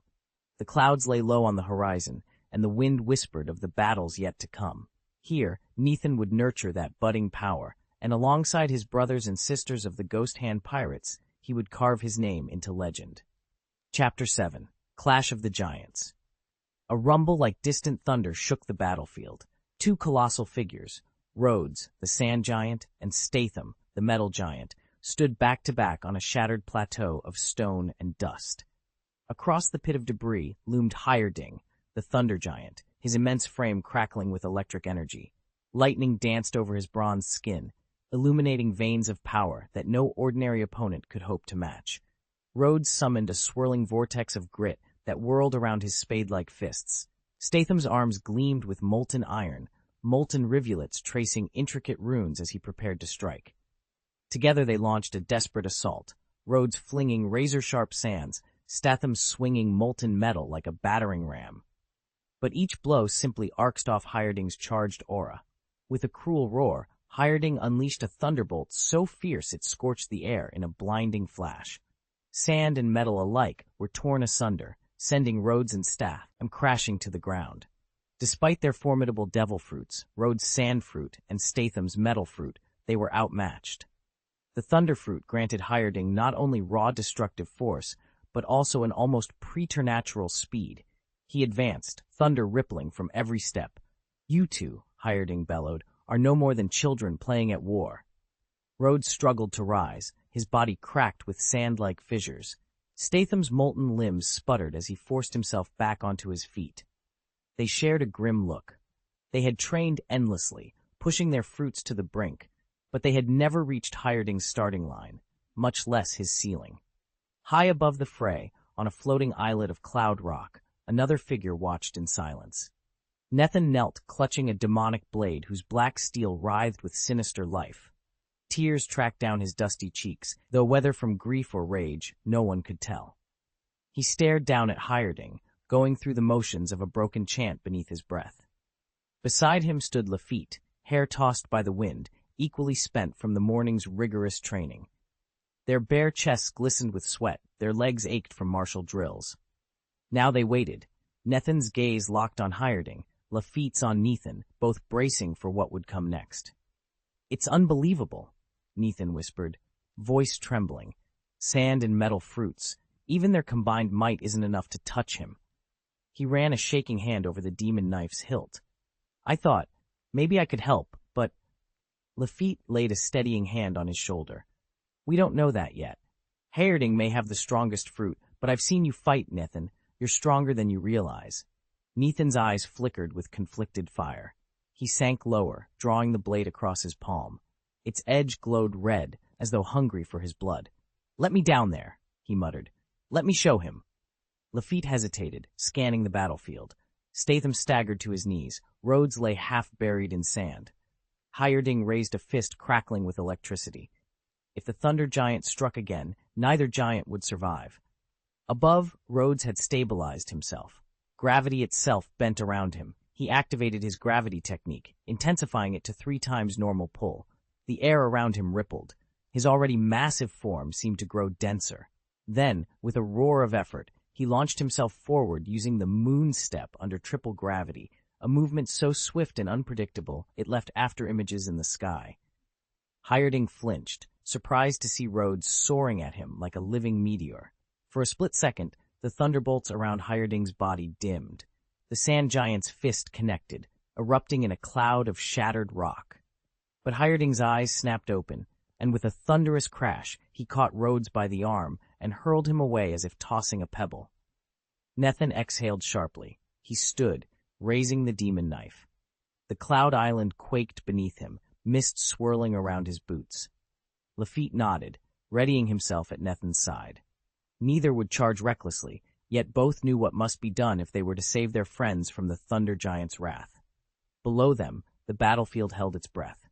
The thunderstorm that had been Hierding's domain seemed to pause, waiting for the next move. Only the distant echo of cracking stone and the faint cry of Rhodes hinted that the struggle was far from over. Nethan pressed his back against the wall of the training hall and closed his eyes. Even for him, the moonstep was brutal. Leaping off a platform, stabilizing in midair, then landing without faltering. Under normal gravity, it took years to master. Under triple gravity, it was nearly impossible. Only recently had Nethan achieved enough strength and control to nail even a single flawless moonstep. That afternoon, sweat poured down his face until his body shook with exhaustion. Finally, he sank to his knees and called it quits. Dragging himself back to the palace, he made for the grand bathing chamber. Steam curl, under its vaulted ceiling, painting ghostly shapes in the fog, companions or phantoms, he couldn't tell and didn't care. He stripped off his training gear and slipped into the warm pool, letting the heat soothe every aching muscle until only his head remained above water.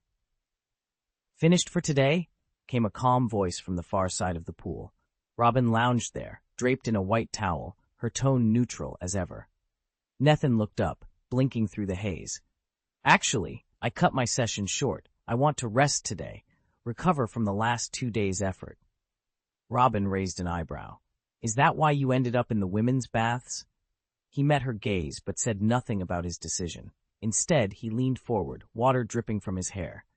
"What about your arm? How's the recovery going? You should be ready for something light by now." Robin's quiet sigh was the only answer as steam swirled around them, carrying away the day's fatigue. Robin Jade's fingertips skimmed the surface of the water, sending gentle ripples outward. "He should be nearly fully healed in about 10 days, she said, her brow arching in surprise. "That's faster than I expected, Nethan." Nethan floated there, most of his body submerged and still weak from his recent ordeal. He gave a faint nod, then spoke in a low voice. "I guess it makes sense," he murmured. "My water element affinity played a big part in this." Robin Jade leaned closer. "Exactly. Your talent system defines water element affinity as the ability to negate the usual devil fruit curse that turns users into landlubbers. Instead, your body reaffirmed its bond with the sea. You're no longer repelled by seawater. You can breathe freely underwater and ignore crushing water pressure." He closed his eyes for a moment, remembering the prompt that had appeared when he first unlocked the talent. "Activate water element affinity?" "Cost? 2 free talent points," the system had asked. Without hesitation, he'd clicked yes. "It was worth every point," Nethan said, opening his eyes to meet hers. A quiet confidence steadied his voice. "I wouldn't trade this for anything." Still, the twisting fruit's unique power to fortify walls and repel seawater was one Nethan rarely bothered to call upon. Only if he ever plunged into the ocean with no time to twist away the crushing waves would he consider using it in earnest. After soaking for a while, Robin stood and stepped out of the pool, her body enveloped in a snug white towel that concealed everything but her silhouette. Nethan allowed himself a quick glance, then looked away. With a silent thought, he activated his talent system. He still had 110 proficiency points left over from defeating the CP0 deputy chief, and since he hadn't pushed himself too hard today, he could afford to spend some now. The translucent interface materialized before him. Without hesitation, Nethan invested 40 points into agility enhancement. A soft hum followed as golden light rippled across the water pattern display. In an instant, the system's panel updated, confirming his new allocation. Nethan stared at the floating stat panel as the numbers shifted before him. Agility enhancement, 300 peak. Physical enhancement, 500, maximum. Spirituality enhancement, 0, base. Endurance enhancement, 100, advanced. Soul hardness, 50, intermediate. He just invested 40 proficiency points into agility, pushing it to 300. That still left him a bit short of the Japanese ape's raw speed, but it matched the likes of the former CP0 deputy chief, or Chingji. Without a second thought, Nethan funneled the remaining 70 points into his mastery of the warped devil fruit. Gunshots, 50, hand-to-hand combat, 100 warped fruit, 600, Navy 6th form shave, 0, Navy 6th form papercraft, 0, 6th form moonstep, 0. Domineering technique, 100, armored domineering, 50.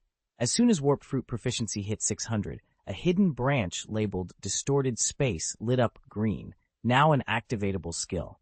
Simultaneously, Nethan saw the final requirement appear beneath it, 5 free talent point. Tias needed to unlock his ultimate ability, warped space. For the first time, he could actually taste the power to reshape reality. All that remained was gathering those last 5 talent points. And once he did, nothing could stand between him and the infinite possibilities of distorted space. Chapter 191, Intelligence, First Update. Nathan stared at his talent interface. 3 unspent talent points glowed on the screen, but he needed 5 in total to unlock the Twisted Space specialization, 2 more than he currently possessed. With the first kill rewards in the 4 tiers ranging from 100 million to 500 million points apiece, those elusive extra points could prove a nightmare if luck wasn't on his side.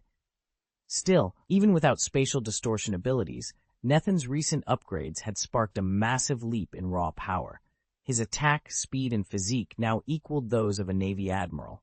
In pure statistics, he was on par with Admiral Qingji, everything except one crucial metric. His dominance rating, which depended on both knowledge color and armed color proficiencies reaching 150 points each, remained stubbornly lower. Nathan studied the 2 empty slots on his progression bar, brows knit in concentration. Even with only a slight gap in dominance, his balanced stats would make him a fearsome opponent. Yet against someone of Qingji's caliber, that missing edge could still tilt the battle in the Admiral's favor. He closed his eyes, weighing his options. 1 more victory, 1 more first kill reward, then those 2 precious points would finally be his. And with Twisted Space unlocked, no admiral in the fleet would stand in his way. If Lafitte or Helding throws in with us, the gap in power can finally be closed, and we'll be ready for a real showdown. On one side, Nathan's own strength is more than enough to blunt the admiral's assaults. On the other, neither Lafitte nor Helding can be felled with a single sweeping blow. If the admiral commits his full force to wipe out his enemies, he'll expose openings that Nathan will pounce on with everything he's got. In short, one naval admiral simply cannot take on the entire Ghost Hand pirates by himself. With that settled, it was time to make our next move. Nathan flicked off the talent system interface, having just spent the final points he earned by defeating CP0's deputy chief, and lay back, staring up at the ship's ceiling as he murmured plans aloud. Across the room, Nico Robin stepped into the lounge, pulling on her jacket. Nathan sat up and called after her. "Oh, Robin, next time you head out, do me a favor and bring Khalifa along." Robin paused, one arm halfway through the sleeve. She didn't reply. After a moment, she shrugged silently into her jacket and slipped out of the lounge, as if she hadn't even heard him. Nathan let out a slow breath and sank back into the water-filled chamber of the ship's hull, listening to the faint echo of Robin's footsteps fading away. Now it was just him, waiting, preparing for everything to come. 2 days later, Rhodes dispatched Kaku and the rest of CP9 to the New World, beyond the latter half of the Grand Line, with strict orders to gather every scrap of information on the Don Quixote family. Of course, he meant Doflamingo's faction, not the Don Quixote branch entrenched atop Mary Geoy's. Back on deck, the original crew, men like Lafitte and giants such as Helding, remained aloft, dedicating themselves to their hockey training. It had been barely a month since they'd set out, and none had truly mastered anything yet. Their grasp on hockey was still fragile. Rhodes's goal was clear and ambitious. Before they reunited, every member must have at least one form of hockey down pat. A further 2 weeks passed. Robin's arm had just finished mending, though she'd yet to begin formal practice. Among the others, Lafitte was far and away the quickest study. His observation hockey had reached a confident intermediate level, and he could already harden his limbs with armament hockey. Trafalgaro, his name spoken with both respect and a hint of awe, had nearly perfected observation hockey's sight and hearing application, and had only just started experimenting with armament hockey. In the skies above the Grand Line, each of them inched closer to Rhodes' lofty standard. The real challenge, they knew, lay ahead. Nathan could already cloak himself in armament hockey, but he still hadn't managed the true black hardening yet. Thanks to the peculiar powers of the Thunderfruit, and his natural-born talent, which made him the strongest among all the giants, his hockey's raw intensity approached even Lafitte's.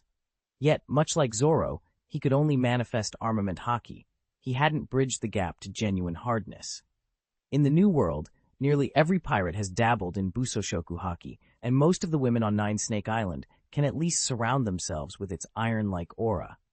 Very few, however, have pushed it into full hardening. For the Kuja, a simple haki veil often suffices, but the giants, and Zoro and the others under Nethan's wing, needed the next step, true black coating. Since Nethan began concentrating his training on armament haki, the giants' progress has finally borne fruit. Every so often, one of them lands a hardened strike, the aura visibly dark and crackling, but those moments are fleeting, uneven, and still lack precise control. There's a long road ahead before that black-armored shell becomes second nature. Nethan's mastery of haki is still only in its infancy. His observation haki and color of observation are nowhere near Helding's level, and his armament haki falls short of Statham's. He sits squarely in the middle tier, stronger than most, but far from the elite. Boom, boom. On a lonely stretch of Bika's shoreline, Nethan finds himself pitted against 3 towering giants and 5 of their fiercest crew members, including Lafitte and the spatially gifted Luo. Outnumbered 6-1, he's under relentless pressure. Lafitte's strength now rivals that of a senior lieutenant general. Helding, fueled by his thunderfruit, outclasses him by a hair. Add in the ironclad defenses of the other 2 giants and Luo's uncanny teleportation techniques, and their teamwork becomes an almost overwhelming force. Boom. Summoning every last drop of his power, Nethan springs into action. His fist meets the steel sand barrier that he and Statham had erected together, shattering it with a deafening crack. Simultaneously, he sweeps his leg upward and collides midair with a blinding bolt of lightning hurled by Helding. By now, Nethan has slipped into a heightened spiritual state, pushing his haki to its absolute limits. Whoosh! Before he can recover, Lafitte's figure blurs like heat haze, and then he's standing right in front of Nethan, grinning with lethal intent. Nethan's senses snapped back, just as the mahogany walking stick before him turned coal-black and lunged for his chest. He withdrew the fist that moments ago had pummeled Rhodes and the others, snatching the cane's shaft in mid-thrust. "Slaughterhouse!" came Luo's cold shout, and in an instant Lafitte vanished from view. When he reappeared, he was behind Nethan, driving the darkened cane forward again. Clang! A layer of shadowy armor bloomed across Nethan's back, rock-hard and impervious, halting the blow in its tracks. Sparks danced off the impact. In that split second, a fierce light ignited in Nethan's eyes. He spun, swinging a backhand strike that crackled with twisted energy, sending a rift of force tearing through the void toward Luo. But Luo's expression never wavered. He whispered, "Slaughterhouse" once more, and dissolved into thin air, leaving his target's strike to cleave only empty space. At the same time, Rhodes, Helding, and the others exchanged a silent understanding. With one fierce cry, they unleashed Binding of Sand. Their own sand-forged armor shattered like brittle glass, and the heavens themselves seemed to answer. From every corner of the sky, raging sandstorms coalesced into roaring waves that barreled down upon Rhodes. Nethan barely had time to react when Luo and Lafitte swooped down together, their twin blades sending up a cloud of golden sand that shrouded him instantly. He dropped into the swirling dunes and unleashed his warped wall technique, its twisting barriers slicing through the grains. But even as the sand's binding force bit into his limbs, it wasn't enough to hold him. Their all wasn't to imprison him outright, but simply to buy a precious moment. Above him, the towering metal colossus folded its massive arms in on itself, reshaping into a gargantuan steel spear crackling with barely contained power. With a guttural clang, it launched from the air, an iron javelin aimed squarely at Nethan. At the same instant, Hyrding unleashed a deafening roar, transforming into a streak of white lightning that raced alongside the spear. He struck it with concentrated thunder energy, and the weapon erupted in crackling arcs of electricity. In an instant, the spear had become a colossal, storm-charged arrow, its speed ascending to a blinding, unstoppable fury. "Elbaf cannon!" Hyrding's cry rang out as the thunder-forged projectile hurtled toward Nethan, a single shot meant to tear through any defense and any hope of escape.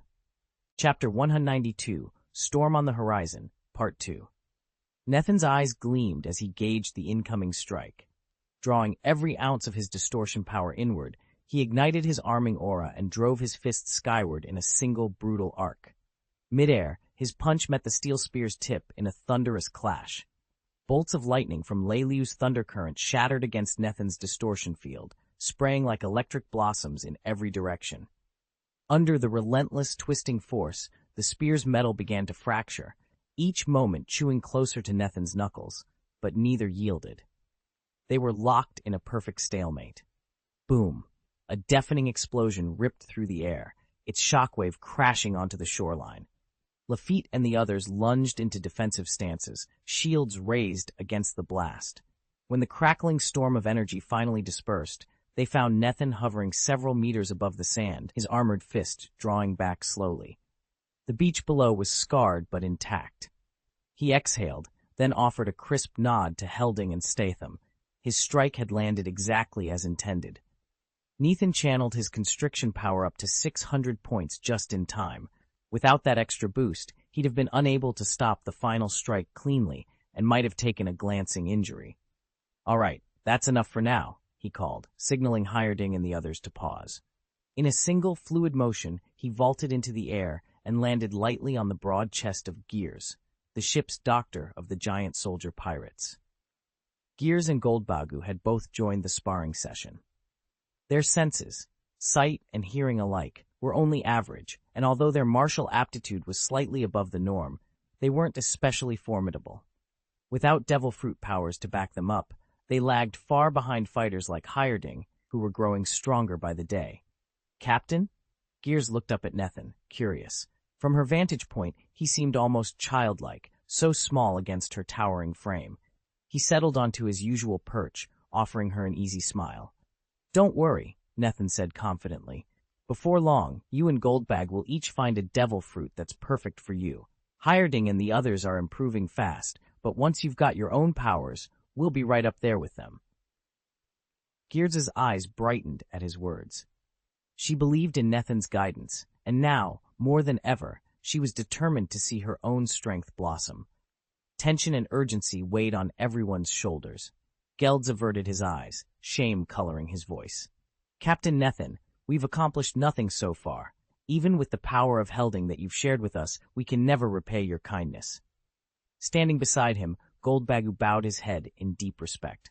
"My strength may still be insufficient," he admitted, "but I swear to fight for you, Captain, no matter the cost." Nethin offered them a small, reassuring smile, but said nothing. Inwardly, he considered whether there might be a more suitable grain than the barrier fruit, perhaps even leaving one of his comrades as a decoy, just in case someone plunged into the water and proved impossible to rescue. After a brief rest atop Gears's broad chest, Nethin pushed off into the air. He spent the next moments guiding Gears and Goldbagu through advanced domination techniques, demonstrating precise energy flows and mental discipline. Once he was satisfied with their progress, he leapt onto the lunar walkway to continue his own training. Whoosh! Whoosh! This time, Nethin did not rely on his gravity manipulation. Instead, he propelled himself step by step along the moon steps, ascending ever higher. Below him, the cloud banks thinned and finally vanished. Above, the air grew perilously rarefied, each breath a laborious effort against the thin, cold sky. From this height, Nethin could take in the vast Sky Island world below, hundreds of floating landmasses scattered across the void like stars in the night. He stared into that lonely darkness, and in the far distance the moon's pale curve begged to emerge. Anilu had spoken of the infinite lands beyond, of a hidden mechanical civilization on the lunar surface. At his current strength, however, the moon remained out of reach, unless he could unlock that forbidden branch of warped space. A sudden strain in his lungs warned him he'd lingered too long. With a whispered exhalation, Nethin folded his wings and dove, cutting through the misty clouds that swirled between the sky islands. His sole focus now was mastering the soaring, twisting distortion powers coursing through him, and forging his body to withstand them. Over the past month, his distortion energy and physical conditioning had climbed in unison, settling at a precarious equilibrium that was just barely bearable. He landed lightly atop a drifting island and stretched out weary muscles. 30 days of training had passed, and only by pushing himself to the limit had he made it this far. But if he hoped to reach the moon, this was only the beginning. Over the next 2 months, Nethin's crew made astonishing strides. Robin's flower fruit evolved to the point where she could sprout perfect clones of herself at will. By the end of month 2, the metal giant had finally learned to harden his armament haki, infusing his enormous fists with unbreakable density. At the same time, Goldbag and Gears each achieved dual-color haki, seamlessly blending armament and observation into a single devastating power. When the 3rd month arrived, Hireding joined their ranks of specialists. He too mastered hardening his strikes with armament haki, and his Conqueror's haki had grown so potent it now rivaled Nethin's own. With every sunrise, their collective strength leaped forward. Yet despite these breakthroughs, neither the Navy nor the world government ventured anywhere near Sky Island. The 5 elders deemed the floating isle too remote and uncharted to warrant a large-scale expedition. As long as Nethin remained cloistered in his secret haven, he posed no immediate threat to the Blue Sea, and so they watched and waited. But they gave quiet orders. The moment he set foot in open waters, they would unleash overwhelming force to encircle and crush his crew. After all, toppling one of the 4 emperors carried immense risk. Wiping out a so-called ghost pirate band would be child's play. Meanwhile, intelligence on the Don Quixote family continued to stream into the archives of Sky Island, ultimately finding its way to Rhodes. Unseen and unheard, the gears of the world government's next move were already beginning to turn. After their trials on Sky Island, Kaku and his comrades had grown by leaps and bounds. Even at their strongest, Kaku and Jabura still trailed the CP0 operatives, yet only by the slimmest of margins. Their talents for gathering intelligence were now truly formidable. Still, the Don Quixote family's own spy and trade network spanned the globe, with contacts and informants in every major power. Although Kaku's team had picked up a few tantalizing clues, nothing so far had given them a solid lead on Doflamingo's schemes, no proof of Revolutionary Army involvement or any other conspiracy. Seated on the throne in Dressrosa's royal palace, Doflamingo listened to his subordinate's report with a calculating smile. The true extent of the island's infiltrators remained a mystery. Over the years, countless agents from rival factions had slipped into Dressrosa, but most had long since fallen under Sugar's control. Reduced to living toys, their wills erased, their secrets buried. All the Don Quixote family's dark dealings lay hidden in the shadows beneath the city, never to see the light of day, for now. Not long ago, Nethin received a tip from a covert source. CP0 had dealt the Ghost Hand pirates a devastating blow on Sky Island. The exact details were still murky. Apparently, even an admiral sent to finish them off had failed, and CP0 itself took losses in the process. Ha! The Ghost Hand pirates were becoming more and more troublesome. Doflamingo felt a chill of premonition. He was almost certain that he would be their next target. This wasn't idle paranoia, but the only conclusion he could draw from Trafalgar Law's fragmented reports and a slew of other intelligence analyses. One thing was clear. Law would never find safety among the Ghost Hand pirates or erase all traces of his past. If they really intend to come after me, Doflamingo murmured, rising to his feet with a cruel smile, then let them prepare. The world government and the Navy have loathed me for ages. Ha ha! Whether it's Luffy or Sabo they send, I won't let the Ghost Hand pirates off lightly. In fact, if they dare to come for me and fail, so much the better. Nethin wasn't just a native of Tianlong. He was one of the famed 7 Martial Seas, a title that marked him as one of the ocean's elite. In these waters, only the dreaded 4 emperors wielded enough power to give him pause. The Ghost Hand pirates, they barely registered on his radar. Chapter 193, Crane's Judgment, Part 3. At the dawn of the 16th year of the Great Pirate Age, the Ghost Hand pirates slipped away from the abandoned Isle of Bika and quietly set their course back into the open sea. But this voyage was more than a desperate bid for survival. They meant to redraw the world's map in their own image. If they revealed even a trace of their true purpose, the world government would descend on them at once. Every scrap of intelligence, every contingency plan, had to be locked down before they dared make their move. Their ship prowled the waters toward a small island just beyond Dressrosa's reach. Nethin stood at the stern, tracing bearings on the advanced recording dial's 3 brass pointers. Between those measurements and a fragment of a New World chart, He and the crew were certain they'd found the last stronghold before Dressrosa itself, a final buffer zone. Beyond that point, there would be no turning back. Once they set foot on Dressrosa's shores, it would be all-out war. Now, under bruised skies and tense anticipation, the Ghost Hand pirates prepared to cross that invisible line. Every man and woman aboard knew what waited on the other side, and they were ready. Luo stood over the table, the demon knife resting confidently in his hand, as the crew's battered map lay spread before them. "Our edge," he began in a low voice, "is this tri-arrow compass. With it, neither the world government nor the Navy suspects we're heading for Doflamingo's territory, and they have no clue which island we'll strike next. That gives us the element of surprise." Robin leaned closer to the chart, her brow creased in thought. "He's right," she agreed. "But we can't ignore the chance that someone's already figured out our objective. Doflamingo lies at the heart of a vast smuggling network. He won't sit still if he senses a threat." From the shadows near the bulkhead, Lafitte's grin turned wicked. "That's where our Dragon Man plays his part," he said, tapping his temple.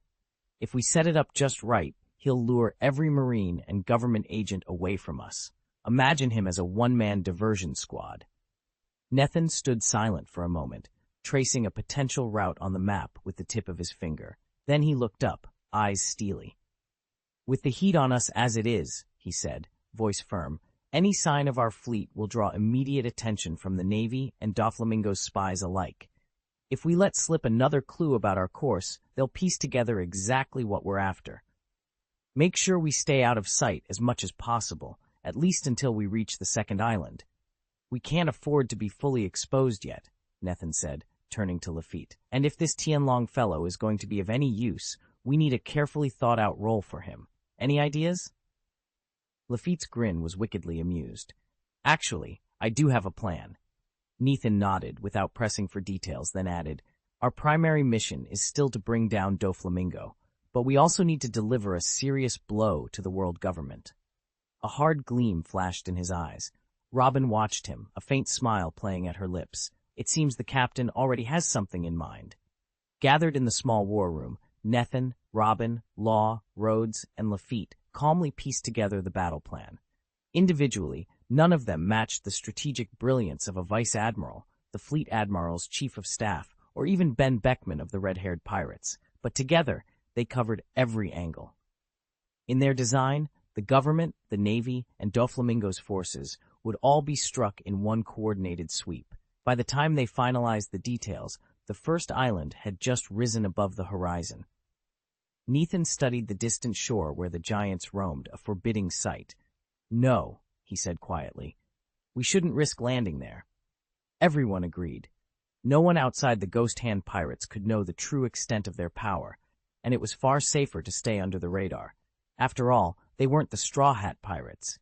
They had no legendary Navy King Grandfather or to shield them, no underworld King Rayleigh to train them, no red-haired Shanks to guide them, nor a revolutionary leader's father to watch their backs. If the world government or the Marines caught wind of their strength, they would be hunted without mercy. Under cover of night, Nethan, Lafitte, Rhodes, and the others slipped ashore on the first available island. They blended into the crowds, buying fresh produce and stocking up on supplies, everything from cooking gear to spare sails. Yet even in this out-of-the-way port, danger lurked. The world government, the Marines, and the Don Quixote family had woven an astonishingly comprehensive spy network. Masked faces or not, the moment Nethan activated his shadow cloak, whether to conceal his identity or to harvest rare ingredients, the distinctive silhouette of a black-cloaked figure lit up naval intelligence feeds. Reports poured in, sighting after sighting of a mysterious crew dubbed the Black Cloak Pirates. Before long, the Ghost Hand pirates had become a top priority target.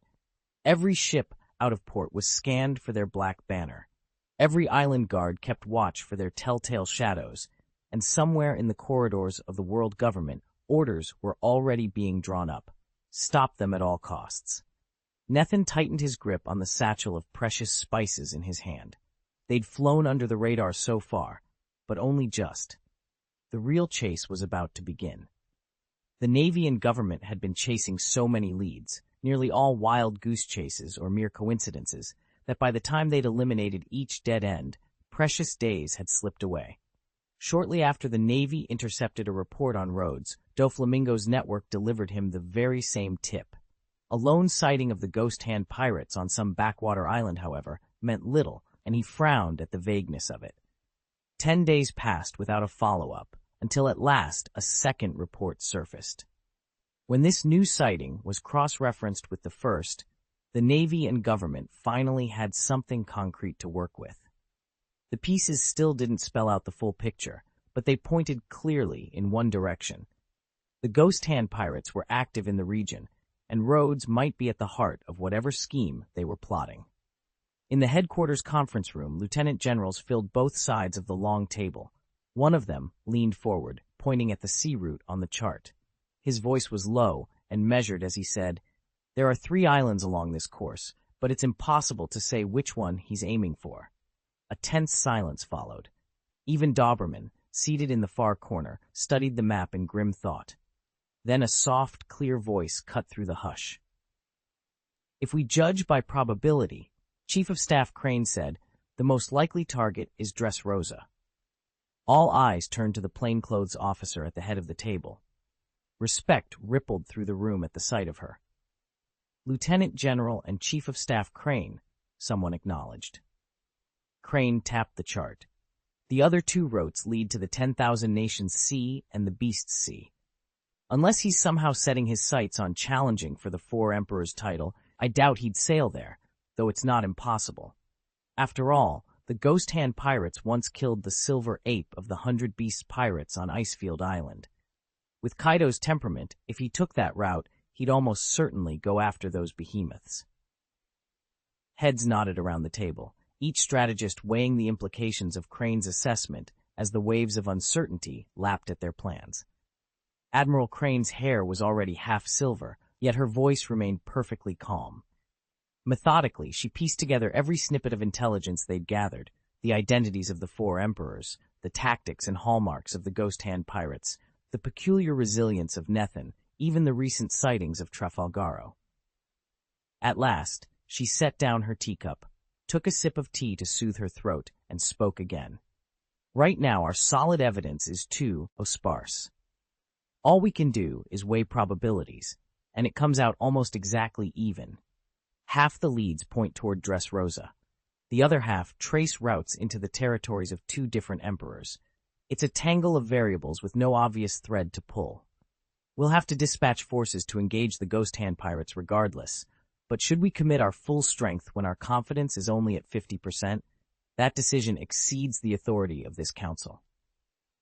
Marshal Sengoku, seated at the head of the table, fell silent, his fingers steepled beneath his chin.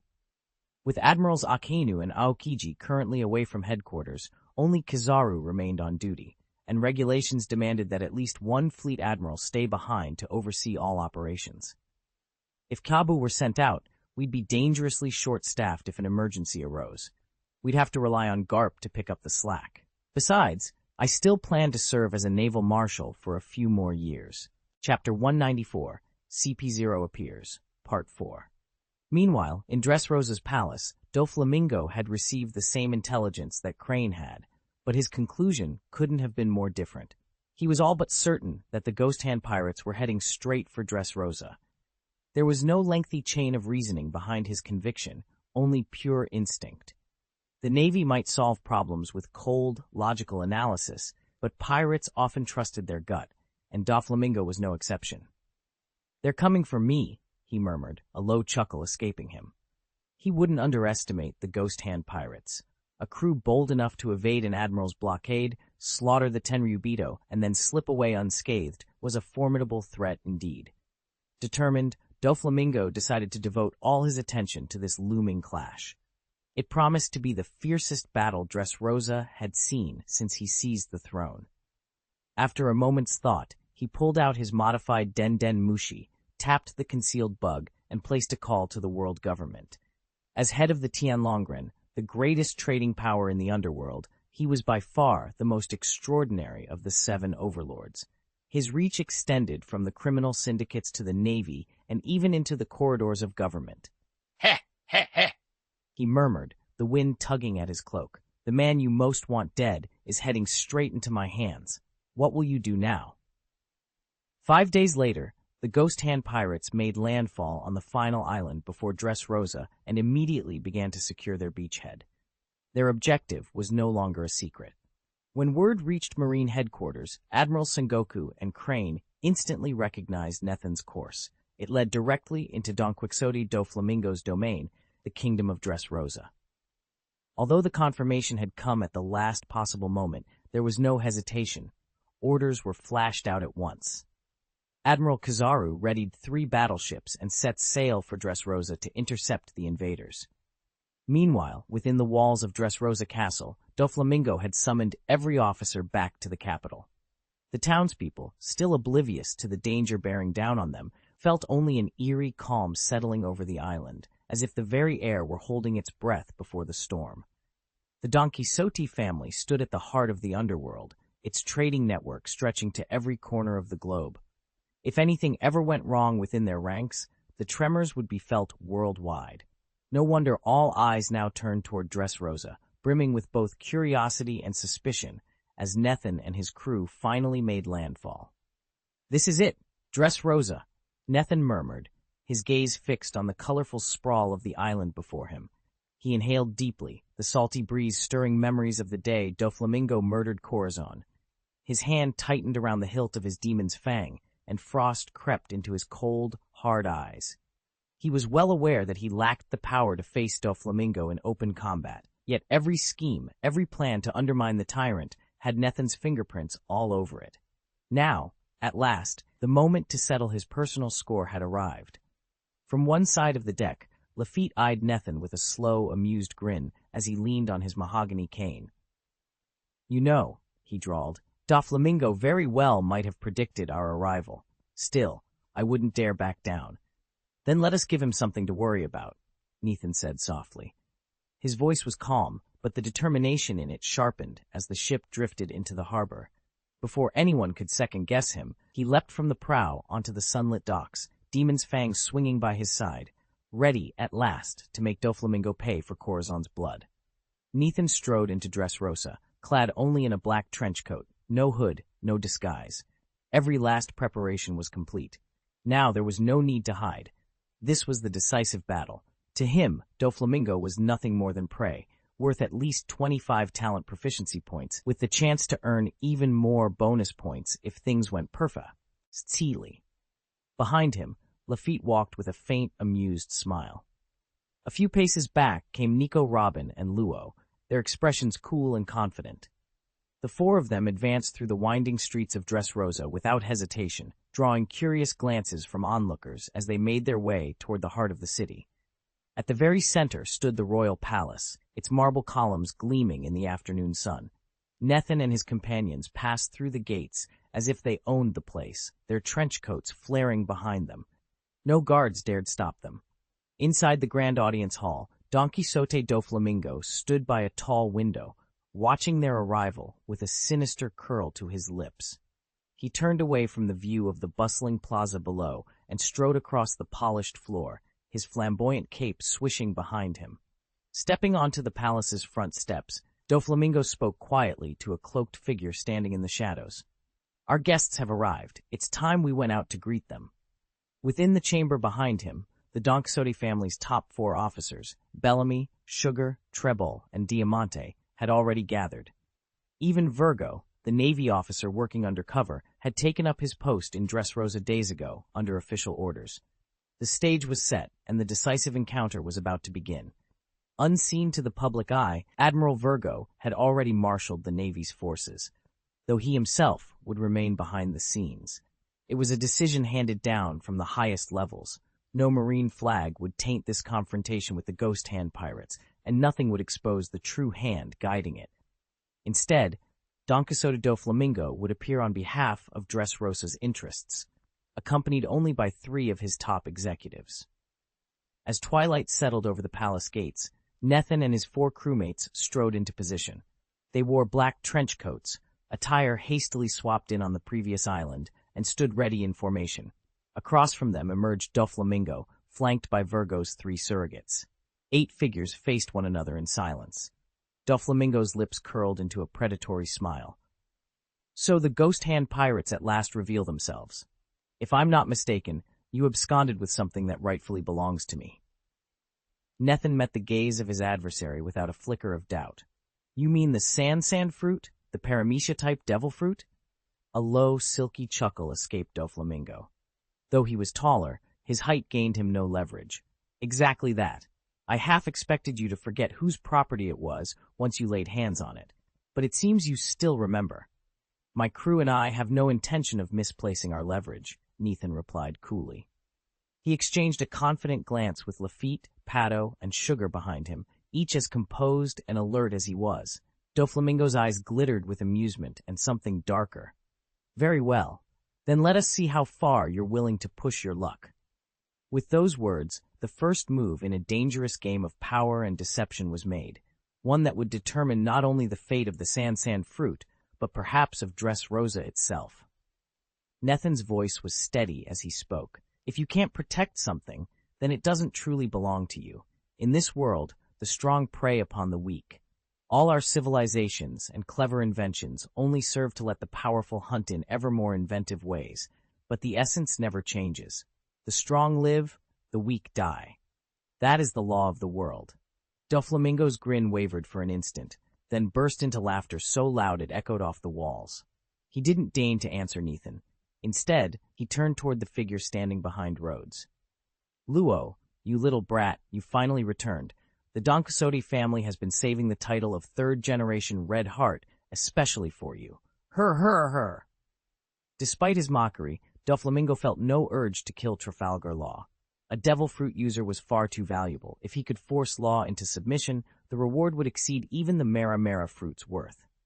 Law's expression, usually so composed, flickered with disdain. He stepped forward, voice cold as steel. Ever since Corazon died, my very purpose has been to see you pay for what you did, Law said. Go straight to hell, Doflamingo. A low, amused chuckle escaped the Don. He showed no hint of anger, only the unshakable, terrifying confidence of a man who believes himself invincible. Doflamingo merely smiled. Luo, should I call you courageous, or simply foolish? I'm afraid your opponents today aren't the same as the ones you've beaten before. Certainly not me. As his words fell into the shadows, 6 figures of varying height emerged in unison, each clad in a white trench coat and wearing a featureless mask. The brilliance of their uniforms cut through the gloom surrounding Nethin and his companions. They were CP0, the world government's most elite intelligence operatives. Chapter 195, Prelude to the Decisive Battle, Part 5.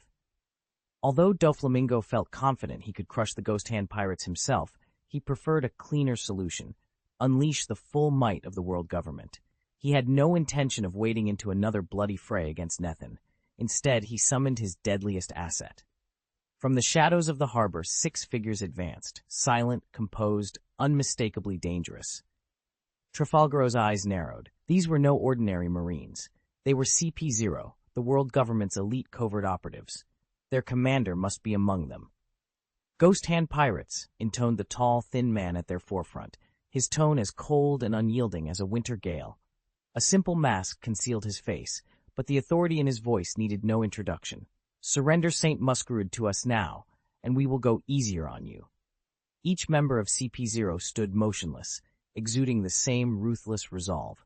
Whether driven by the 5 Elders' decree to annihilate the Ghost Hand pirates, or by their sacred duty to protect the celestial dragons, they all shared one objective: erase Trafalgar's crew from the seas. Nethin exchanged grim looks with his comrades. They were caught in a vice. Doflamingo would not dirty his hands while CP0 closed in. The Ginrummy Palace might fall, and their fate would be sealed by the world's most feared intelligence force. Behind the scenes, Doflamingo observed with a self-satisfied smirk. He had set this trap. He'd let the government do his dirty work. Now, the final act of his grand design was about to begin, and the Ghost Hand pirates had no escape. Nethin watched as word of Ghost Hand Rhodes's defiance reached the world government. They despised Rhodes, so they immediately summoned the 5 Old Stars, and through them, CP0 itself. The 5 Old Stars didn't hesitate. Within hours, they dispatched 6 of their deadliest agents, led by no one but the elusive CP0 chief.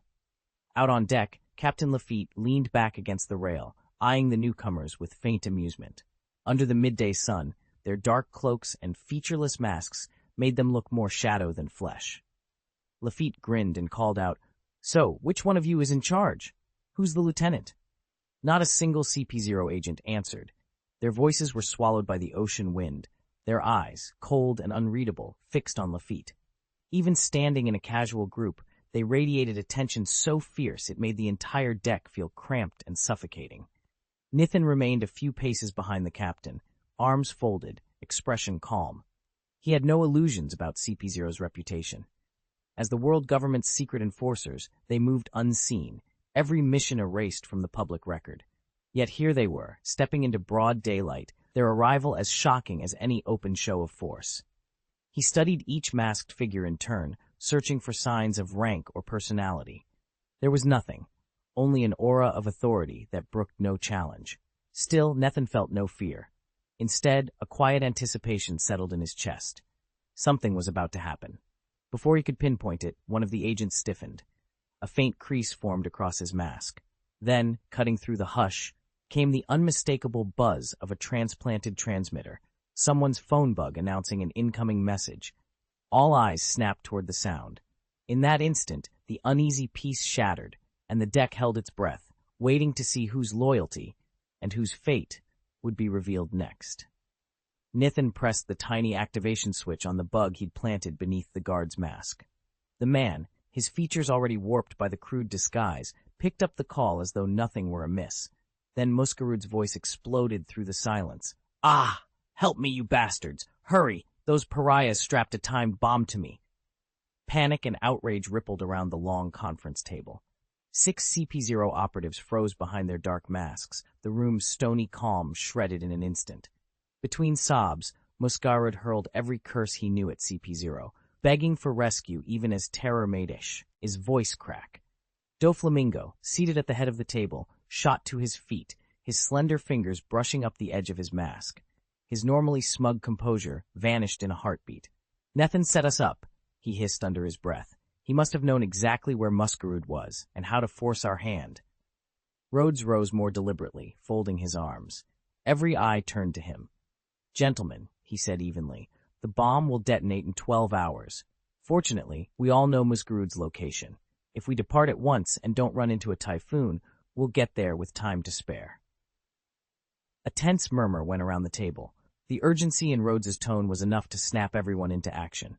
Masks in place, the 6 agents stood, and just like that, CP0 moved from council chambers to rescue mission.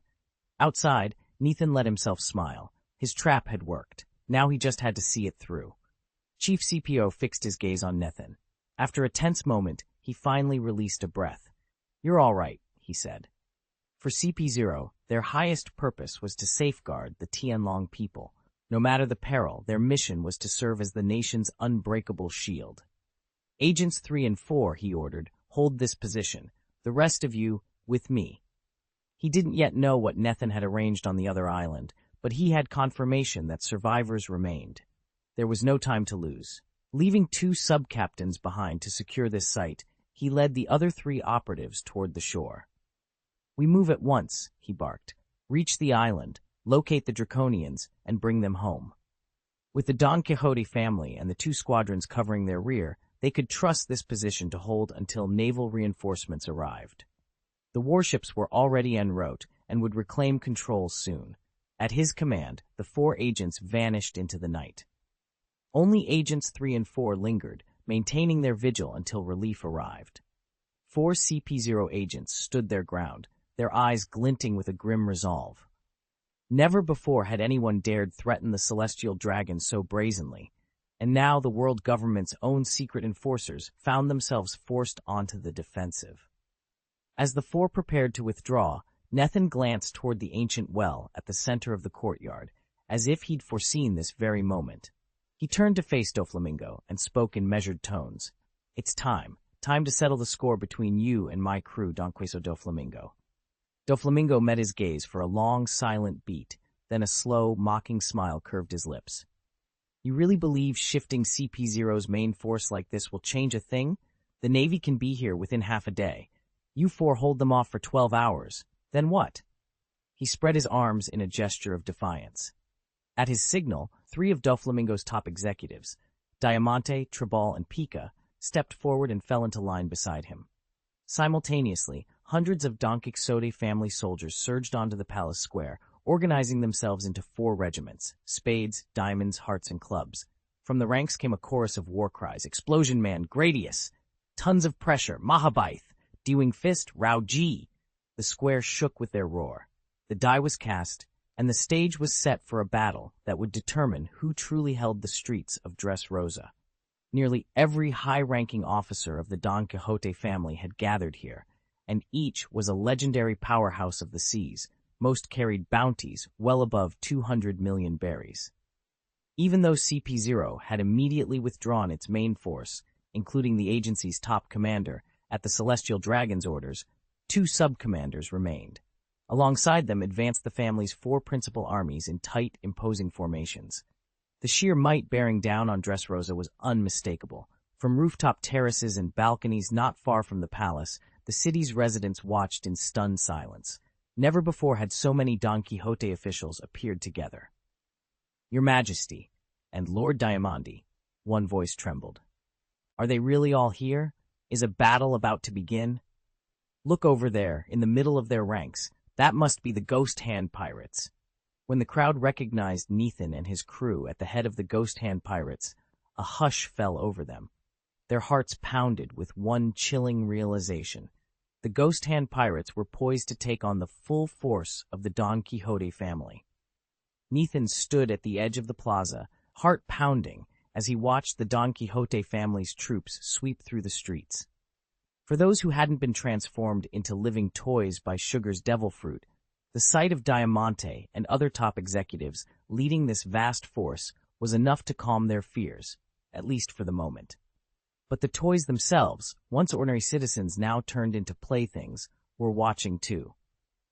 Each of them had lost not only their human form, but their memories of home, condemned to endless, mindless labor for Doflamingo's regime.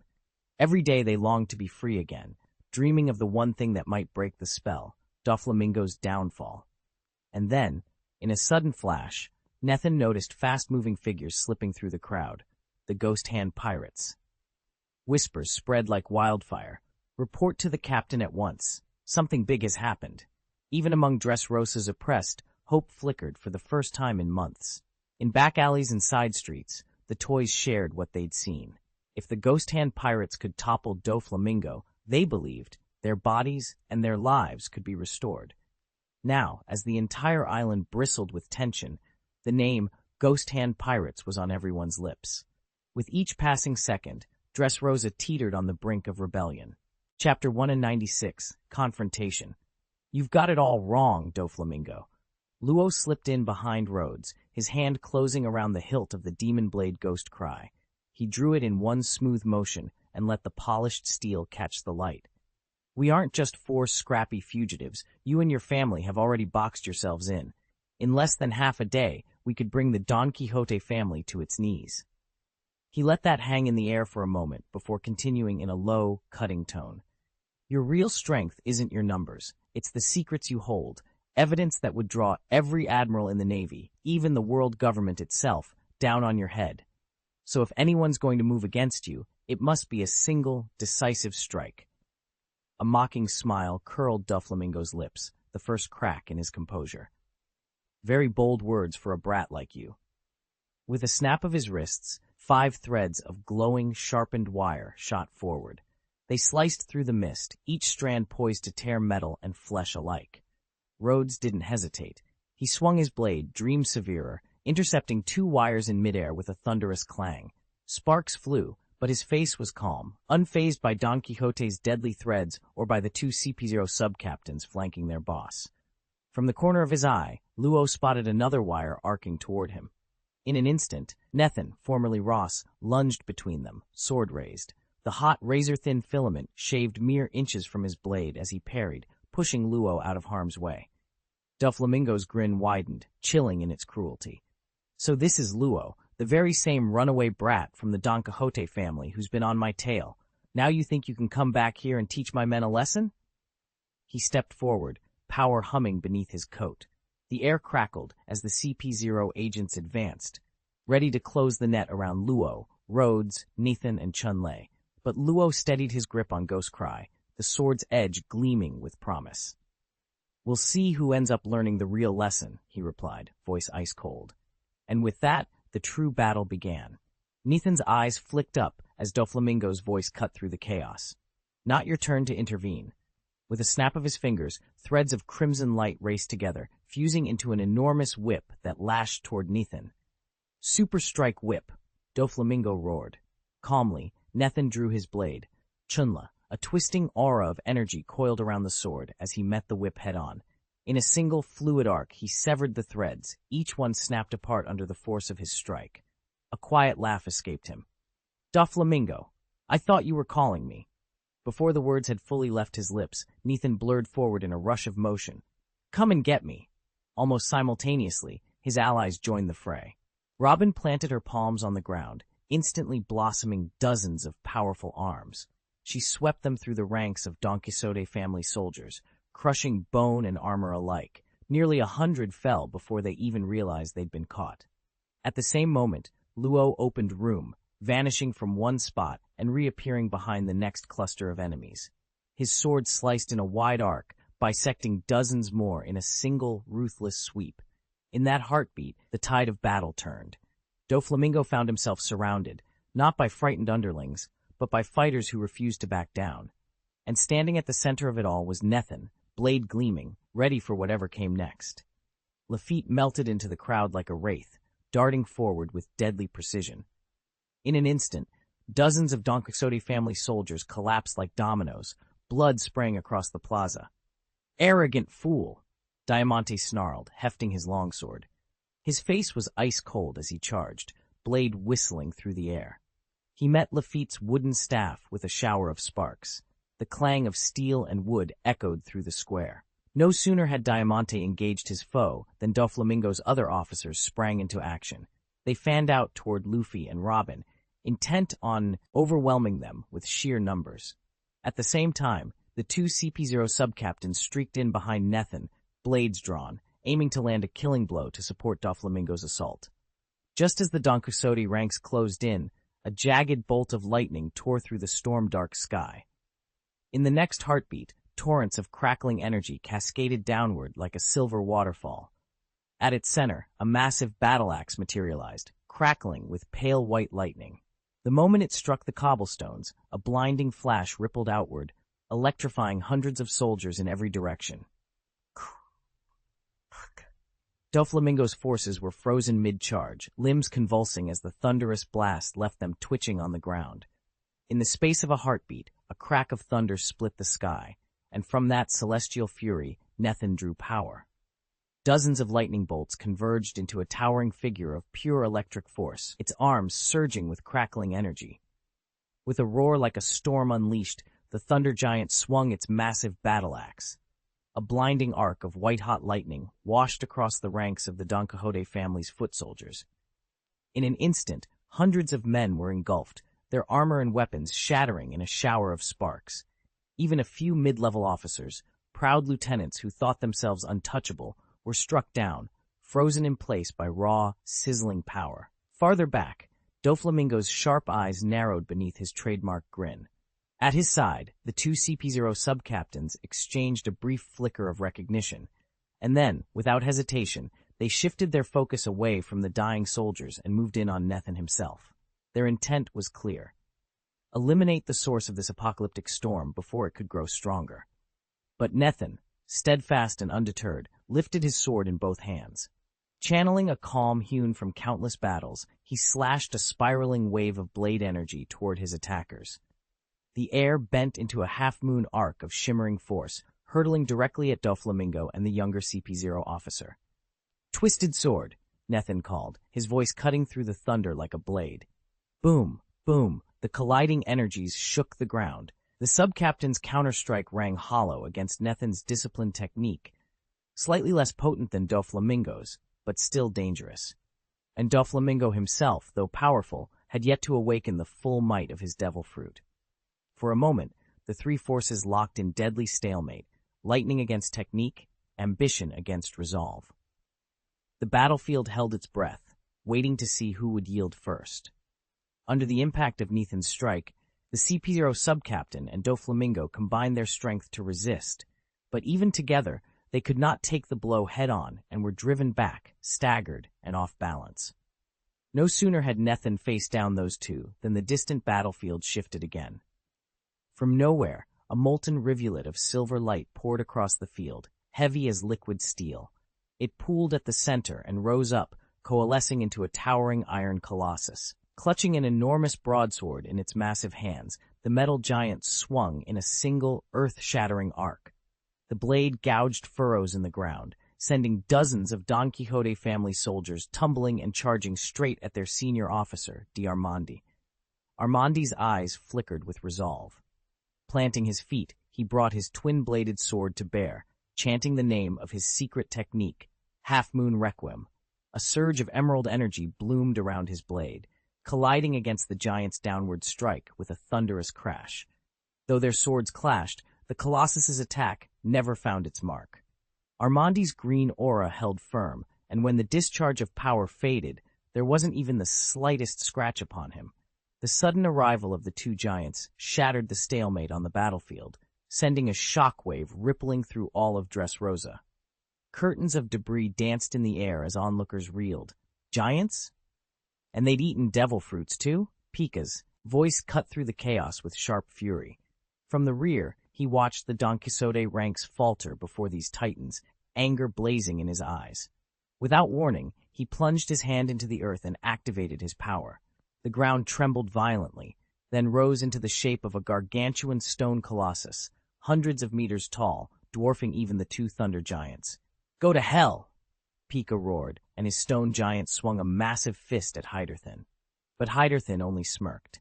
To him, a slow-moving rock punch was nothing more than a minor annoyance. He waited until the fist was inches from impact, then dissolved into pure lightning, and the blow passed harmlessly through the empty air. Pika's jaw dropped. Hyderthin's speed was absurd, far beyond anything a blunt force assault could ever catch. Before Pika could regain his composure, a surge of golden sand erupted from the earth. Grains whirled together, forming a second colossal fist of shimmering grit that slammed squarely into the stone hand. The collision boomed like thunder. Stepping forward from the swirling sand stood Nathan, his eyes burning with resolve. The battlefield had shifted in an instant, and with his devil fruit power unlocked, the tide was about to turn. Nathan's sand-charged fist met the giant's stone-hard punch with a thunderous crash that shook both sky and earth. Cracks spread like spiderwebs across the plaza floor, and scores of Don Quixote family soldiers were hurled aside, their faces ashen with terror. These mere foot soldiers had no hope of intervening at this level of power. Even veteran officers like Gradius stood frozen, their expressions grim. None had expected the Ghost Hand pirates to wield such overwhelming strength. Giants were already fearsome opponents. After consuming natural devil fruits, each one transformed into a walking fortress, a one-man army, all but invincible. The orb of the Shasha fruit pulsed in Nathan's hand, its power humming like a storm wind barely contained. Across the ruined courtyard, Don Quixote Pika glowered, his massive stone golem's fist hovering in midair. This was the very devil fruit the Ghost Hand pirates had stolen from the Don Quixote family, and Pika, their fiercest enforcer, had come to reclaim it. "You think you can stop me?" Pika's voice was low and furious. "I am the Don Quixote family's right hand. Your opponent is me." In response, Nathan stepped forward, no mere man, but a towering figure woven from swirling dunes of sand. He didn't sheath himself in armor. Instead, his limbs dissolved into grains that reshaped and reformed at his command. With a single sweeping motion, his sand-made fingers closed around the stone giant's knee. "Wilt!" Nathan's voice rang out, amplified by the Shasha fruit's power. In an instant, the golem's leg fractured and crumbled into a cascade of golden sand. Unbalanced, the great stone titan lurched wildly to the side. Pika howled, desperately trying to guide it away, but inertia took over. The golem crashed through the palace walls of Dressrosa, sending marble and rubble flying. "How dare you!" Pika bellowed, seething with rage as dust choked the air. Nathan allowed himself a faint smile, sand drifting from his shoulders. He had studied the Don Quixote family's chain of command from the moment the fruit was stolen. From the start, he knew Pika would be the one sent to retrieve it, and now the plan had fallen perfectly into place. Though Pika's rock fruit grants him tremendous strength, it was no match for Nathan's sand fruit. At Nathan's command, the colossal stone crumbled into fine grains of sand and swirled away under his control. The three giants, metal, sand, and thunder, struck simultaneously, and the battlefield exploded into chaos. Below the rising dust, Don Quixote do Flamingo watched grimly from his vantage point. His subordinates were locked in brutal combat with those three titanic foes, and the carnage was severe. He frowned beneath his sunglasses, a chill creeping into his gaze. "So this is the power Ghost Hand Rhodes has been hiding," he murmured. "I may have underestimated you." The metal giant and the sand giant were manageable. Pika was struggling badly, and Diamante could at least hold the metal foe at bay. But the thunder giant was a different story. Wherever it moved, it crackled with raw, unstoppable lightning, enough to send seasoned Don Quixote officers reeling. They needed to bring this fight to a swift conclusion. Doflamingo drew a slow, steady breath, his cold smile barely visible under the rim of his glasses. The battle had only just begun. Nathan's blade swept down like a falling star. The razor-fine silk threads Doflamingo had summoned quivered and buckled under the subtle twisting force of Nathan's distortion power, losing the lethal edge they would normally possess. Whoosh! Nathan's eyes were as calm and still as a mountain lake. He gave Doflamingo no time to strategize. In the blink of an eye, he appeared above the warlord and drove his sword straight down. Today, he'd honed his distortion technique to a razor's edge. He could unfurl it across a wide arc, condense it into a single slashing line, or focus it into a pinpoint strike. Impossible, Doflamingo hissed, sensing the terrifying potency of the attack. Instinctively, he thrust out an arm and wove countless dark silk threads into a massive web. The strands crackled with violent energy, forming a domed barrier that shimmered with foreboding power. Even so, Nathan's blade met the web, and in an instant the entire structure writhed and snapped, as though a cobweb pinned under an iron weight. With a final shattering cry of steel on silk, the web collapsed into drifting fragments. A low, triumphant laugh slipped from Nathan's lips as he stood, sword trembling with barely restrained force, over the ruin of Doflamingo's defense. The moment the cobweb barrier shattered, Doflamingo twisted aside just in time. The residual slash tore open the earth itself. Hundreds of meters of jagged fissure yawned where the blade had passed. As he staggered, two CP0 subcaptains shot forward to back him up, flanking him from left and right. Without a flicker of surprise, Doflamingo raised both arms in a guarded stance. He slammed his elbows down, generating two roaring vortices that ripped through the air and hurled both would-be attackers backward in an explosive blast. He let out a sharp snort, then crossed his arms and unleashed twin superstrike whips, each thick enough to level a small town, aimed straight at Nathan. But Nathan was ready. With swords, named Chun and Li, gripped in both hands, he danced through the air, each blade flashing with lethal precision. In a pair of sweeping arcs, he cleaved the massive whips clean in two. The severed sections clattered to the ground and disintegrated into dust. Seizing his opening, Nathan planted his feet and drew both blades back. He didn't channel his distortion power into a single razor-thin line. Instead, he unleashed a devastating frontal barrage. Every inch of the front line was assaulted in one thunderous strike. "Spider's nest," he roared.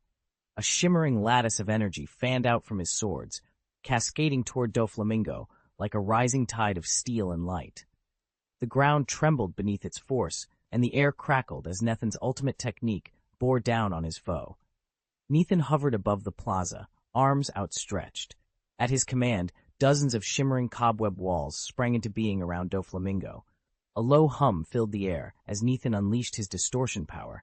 The interlaced strands bowed under the invisible force, bulging outward in grotesque relief. Within seconds, the delicate fibers began to snap one by one.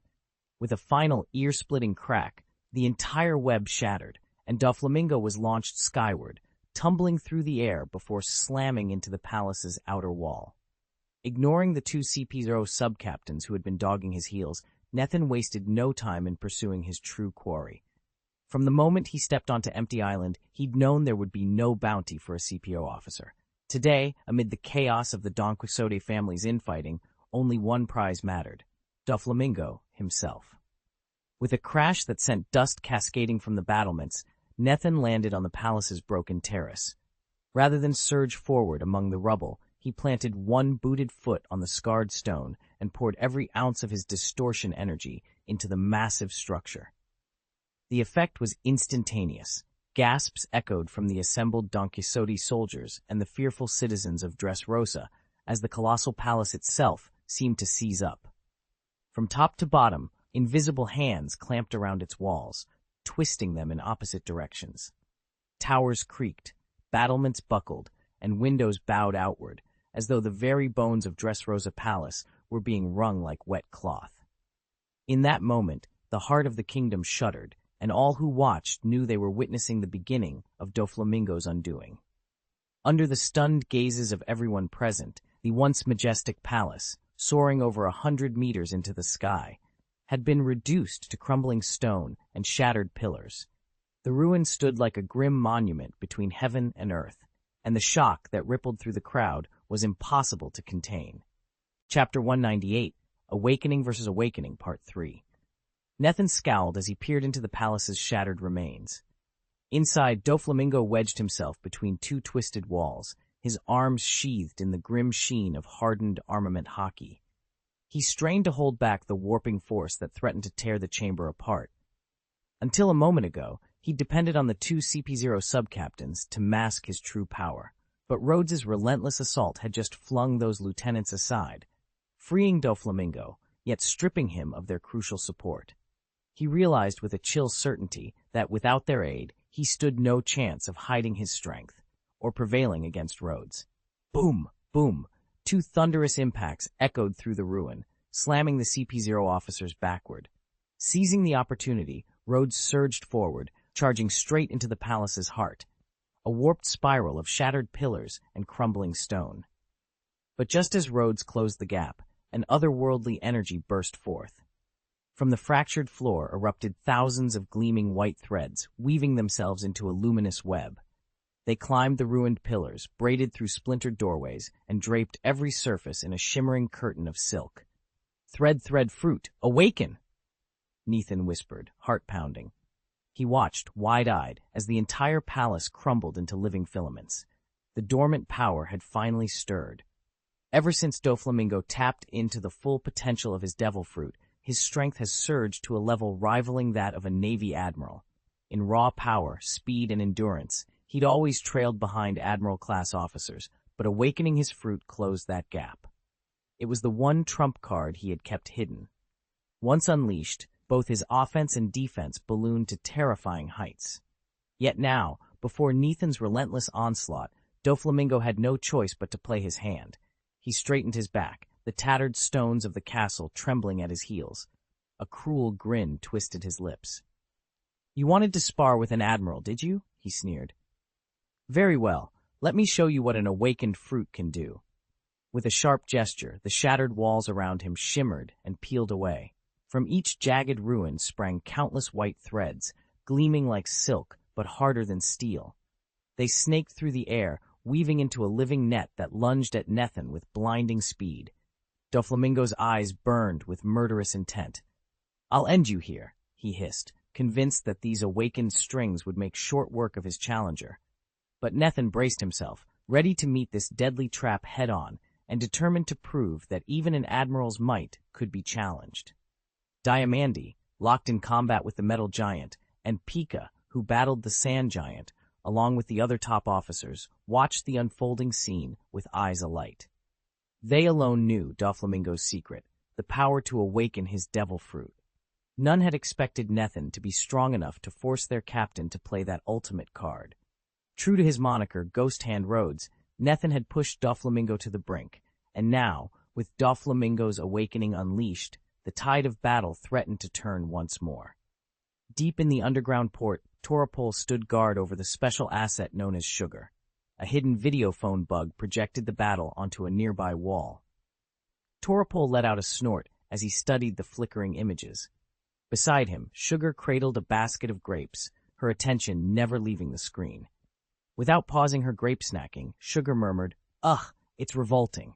Just end it already. I'm not dying today, and I'm certainly not taking orders from some stinky brat." A soft, amused chuckle escaped her lips. "Heh, no matter how many surprises they throw at us, everything's still under control." Torapol allowed himself a small grin as he surveyed the projections. "Indeed," he replied quietly, tightening his grip on his weapon. "Let's see how they handle Doflamingo's awakening." Neither Torapol nor Xiatang noticed the lone figure skulking in the Sha, doused dozens of meters away, a tall silhouette crowned by a distinctive top hat. A low, sinister chuckle drifted through the darkness. "Ho ho ho ho!"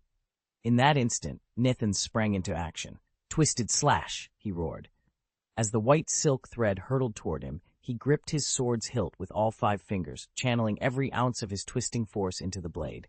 With a powerful downward arc, the sword met the thread mid-air. Ha! The concentrated force sheared the silk in two, slicing a fissure hundreds of meters long as the strands cleaved through space and fell to the ground. The first segment floated briefly before collapsing into a tangled heap, but almost immediately it reformed, snapping back toward Nithin like a living whip, now infused with combative power. When a devil fruit user awakens, their abilities undergo a fundamental transformation. Today's Doflamingo might still trail Nithin by a hair in outright attack strength, but the margin was razor thin. Physically, Doflamingo remained far weaker than Nithin, yet in sheer, oppressive presence, he stood peerless. At this level of combat, few can truly master every facet. Most excel in 1 or 2 domains: speed, raw strength, or offensive might. Nithin and Doflamingo were rare exceptions, each commanding respect in multiple arenas. Nithin froze for a heartbeat, struggling to decide which mattered more in a fight, speed or strength. Then, reading the charging curtain of white strings before him, he flicked his gaze down, sheathed his blade chunle, and plunged straight into the onslaught, fists blazing. Boom, boom, boom. Each strike snapped the strands apart, and they instantly reknotted around him, like a swarm of writhing demons. All around, the shattered battlements of the ruined castle rattled and groaned under the onslaught. Roars of cracking masonry echoed like enraged bees trapped inside stone walls. 2 CP0 subcaptains watched, momentarily frozen. Time stretched until, at last, the deafening rattle of strings fell silent. Then, in a sudden explosion of white light, the web shattered. Doflamingo tumbled out, a smear of blood at the corner of his mouth. No sooner had he landed than Nithin burst from the wreckage, hammering forward with another furious punch. With a cruel grin, Doflamingo wove a wall of razor-sharp threads, the deadly spider's web, and tore some of Nethin's momentum away, flinging him backward into the crumbling remains of a tower. Then, with wicked precision, he activated his string fruit power again, turning the entire building into writhing white lines that surged toward Nithin like living blades. Chapter Kex, The Tide of Battle. The 2 CP0 subcaptains hovered a short distance from the fray, assessing the struggle below. Don Quixote Doflamingo, feared warlord of the Shichibukai, had unleashed his full power, yet he remained pinned under Nethin's relentless assault. Exchanging a terse glance, the subcaptains leapt forward, intent on turning the tide. Thousands of miles away, at Navy headquarters in Marineford, the war room lay silent, but for the steady clicking of signal lamps. An urgent report crackled through the comlink. Dressrosa had exploded into chaos. Streets were rivers of rubble. Civilians cried for help, and gunfire echoed from every corner. Vice Admiral Sengoku rubbed his temples, frustration and regret warring in his eyes. "If only I'd been bolder," he muttered. Just hours earlier, he'd hesitated to dispatch an admiral, convinced 2 CPO operatives would suffice. Now, every minute's delay meant more lives lost, and more ground ceded to Nithin Rhodes's insurrection. Sengoku straightened. "Signal Admiral Kizaru. Tell him Dressrosa is burning, that we need him here at full force." His voice was calm, but each word bore the weight of a man who knew the stakes. He allowed himself a moment to consider Doflamingo. Unquestionably ruthless, the Hell King was nonetheless bound to the world government by dark pledge. He loomed as a necessary evil, a check against other pirate threats. Nithin Rhodes, on the other hand, had proven himself a stain on the Navy's honor time and again. If Rhodes toppled Doflamingo, the balance of power at sea would shift catastrophically in the pirate's favor. No matter his crimes, Sengoku resolved, Doflamingo must not fall to Rhodes. With that, he tapped the lamp again, dispatching the final orders. Somewhere between Marineford and the ravaged streets of Dressrosa, the world government's fate, and the future of the new world, hung by a thread. It looks like only a single line was included. Could you please provide the full chapter text you'd like me to revise? Once I have the complete passage, I'll rewrite it in clear, idiomatic English, renaming Ross to Nethan and ensuring his gender is consistently male, while preserving all key plot points and details. Doflamingo flicked his wrist, and suddenly the ground beneath them surged with countless white lines, rising like tidal walls to block Nethan's punch. Boom! His fist slammed into the barrier, sending shockwaves through the silk threads. Doflamingo crossed his arms in front of him, adopting an imperious guard as the awakened strings absorbed the impact. Then, with a single gesture, lengths of silk shot out from his back and wrapped around Nethan. Normally, Doflamingo would dominate any fight in the air, but against Nethan, whose aerial speed far outmatched his own, he'd already conceded that tactic. He dropped back to the ground, leaning fully on his awakened devil fruit powers. Iron Punch! The CP0 sub-captain snorted, his fist engulfed in a gale strike. The threads on his knuckles thickened into a massive ironclad hand, hurtling toward Nethan's back like a wrecking ball. Nethan swung an arm to shred the binding silk, then drove his palm into the center of Doflamingo's extended blow. The impact fractured the long-range punch's force, and before Doflamingo could recover, Nethan surged forward, launching his own counterattack. Only one CP0 squad leader remained to stand against him. With Doflamingo's devil fruit fully awakened, the openings in his defense all but vanished. There was almost no way to strike through. Realizing their combined strength was being squandered, one of the operatives broke away to deal with the remaining ghost hand pirates. After awakening, Doflamingo's power nearly matched Rhodes's. With a CP0 sub-captain at his side, he forced a tense stalemate. Meanwhile, on the other front, the Don Quixote family's lieutenants and senior officers, backed by another squad leader, the three giants, Luo and Robin, bore down on the pirates and halted their advance. Little by little, the battle shifted decisively in the family's favor. Such overwhelming force even surprised Doflamingo himself. "My underlings don't need rice to get by," he murmured, lips curling into a wicked smile. Though teaming up with the CP0 sub-captain against Nethan wasn't perfect, it was enough to hold him at bay. Watching the fight unfold, Doflamingo's grin widened. He intended to break Nethan's spirit with sheer intimidation. However, Nethan stood motionless, his spirit flickering to life in a state of perfect stillness. His eyes gleamed with an unshakable calm as he let loose the fury that lay within, an echo of Whitebeard's own fearsome power condensed into a single, unstoppable force. Doflamingo hurled every ounce of his awakening shield at him, searing white strands of energy slicing through the air like lightning. But Nethan advanced anyway, shattering the luminous barrier with a low, twisted roar. The blast of light slammed into Doflamingo, who staggered backward, his usual cruel laughter cutting off in mid-chuckle. Pink feathers of his cloak wilted, and a trickle of blood stained his snarling lips. "Save your laughter," Nethan said, his voice calm and emotionless. He retracted his fist, gathered his strength, and with a single backhanded swing, tore through the CP0 sub-captain's attempt to intervene. The officer collapsed, knocked unconscious by the sheer force of the blow, and Nethan was already moving toward Doflamingo again. Fury flickered across Doflamingo's face as he snarled and swept his arms upward. Silk threads spiraled out from his fingertips, converging into 10 razor-sharp spikes, each thicker than a man's arm. "Don't be too arrogant," he spat, his eyes alight with malice. "Holy bullet!" In an instant, the piercing silk bolts launched themselves, hissing through the air like guided missiles aimed straight for Nethan's heart. But Nethan only smiled faintly, gathering the storm of power around him, and stepped forward into the deadly hail without a hint of fear. Nethan braced himself as the so-called holy murder bullet, a condensed vortex of terrifying force, hurtled toward him, sealing off every avenue of escape. Without hesitation, he stepped forward. Summoning the power of his devil fruit's rotational energy, His obing hands lashed out, snaring the bullet's white, silk-like strands. With a sudden, violent twist, he ripped them apart.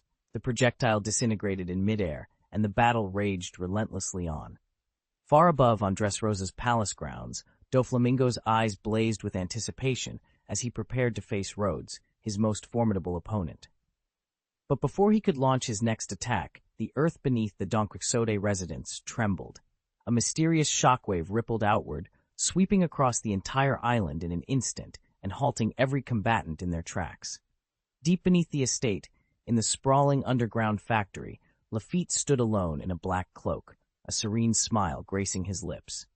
Nearby, Sugar froth-mouthed with fury, and Treble's grotesque face twisted in rage. From the very beginning, Rhodes had anticipated this moment.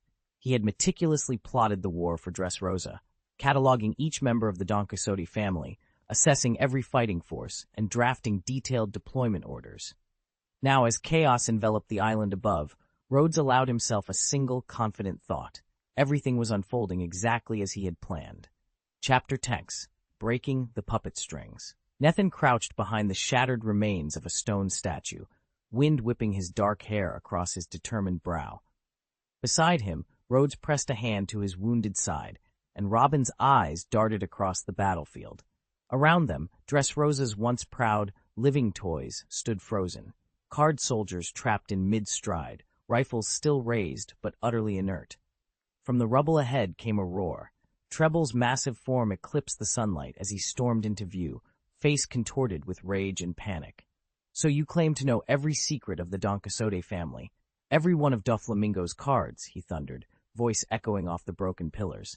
"And yet you still outmaneuvered us? Are you mocking the intelligence of Rhodes, Robin, Nithin, and the rest?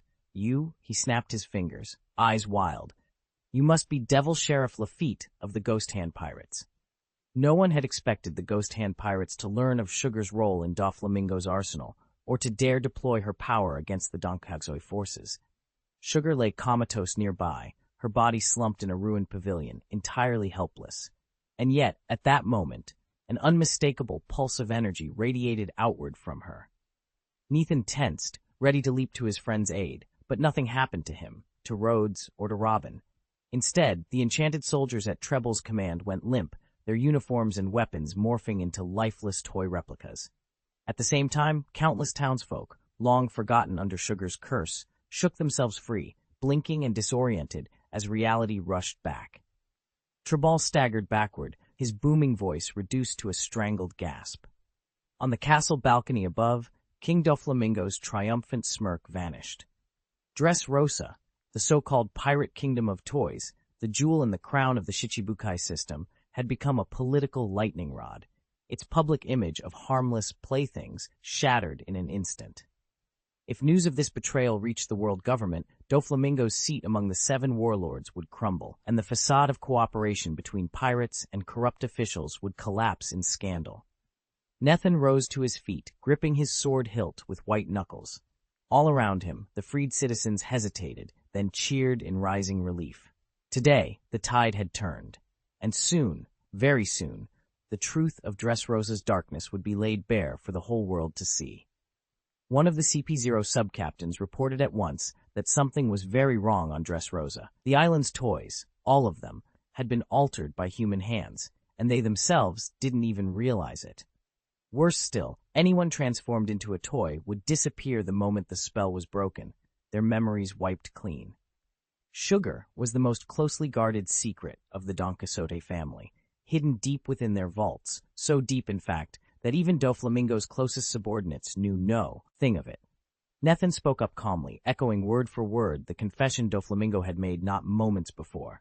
In an instant, Doflamingo whirled to face him.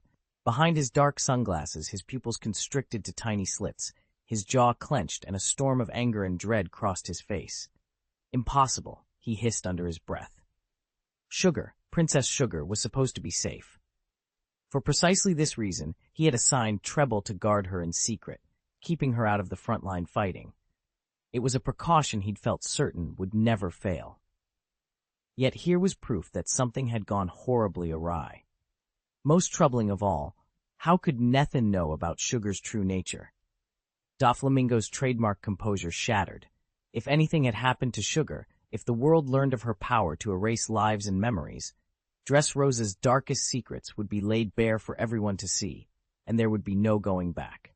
If word of that public uproar got out, the government would come under tremendous pressure, and they'd be forced to shelve the entire project. Worse still, if Nethin's Chiwuhai heritage were exposed, the fallout would be unimaginable. We absolutely cannot allow any of this to see the light of day.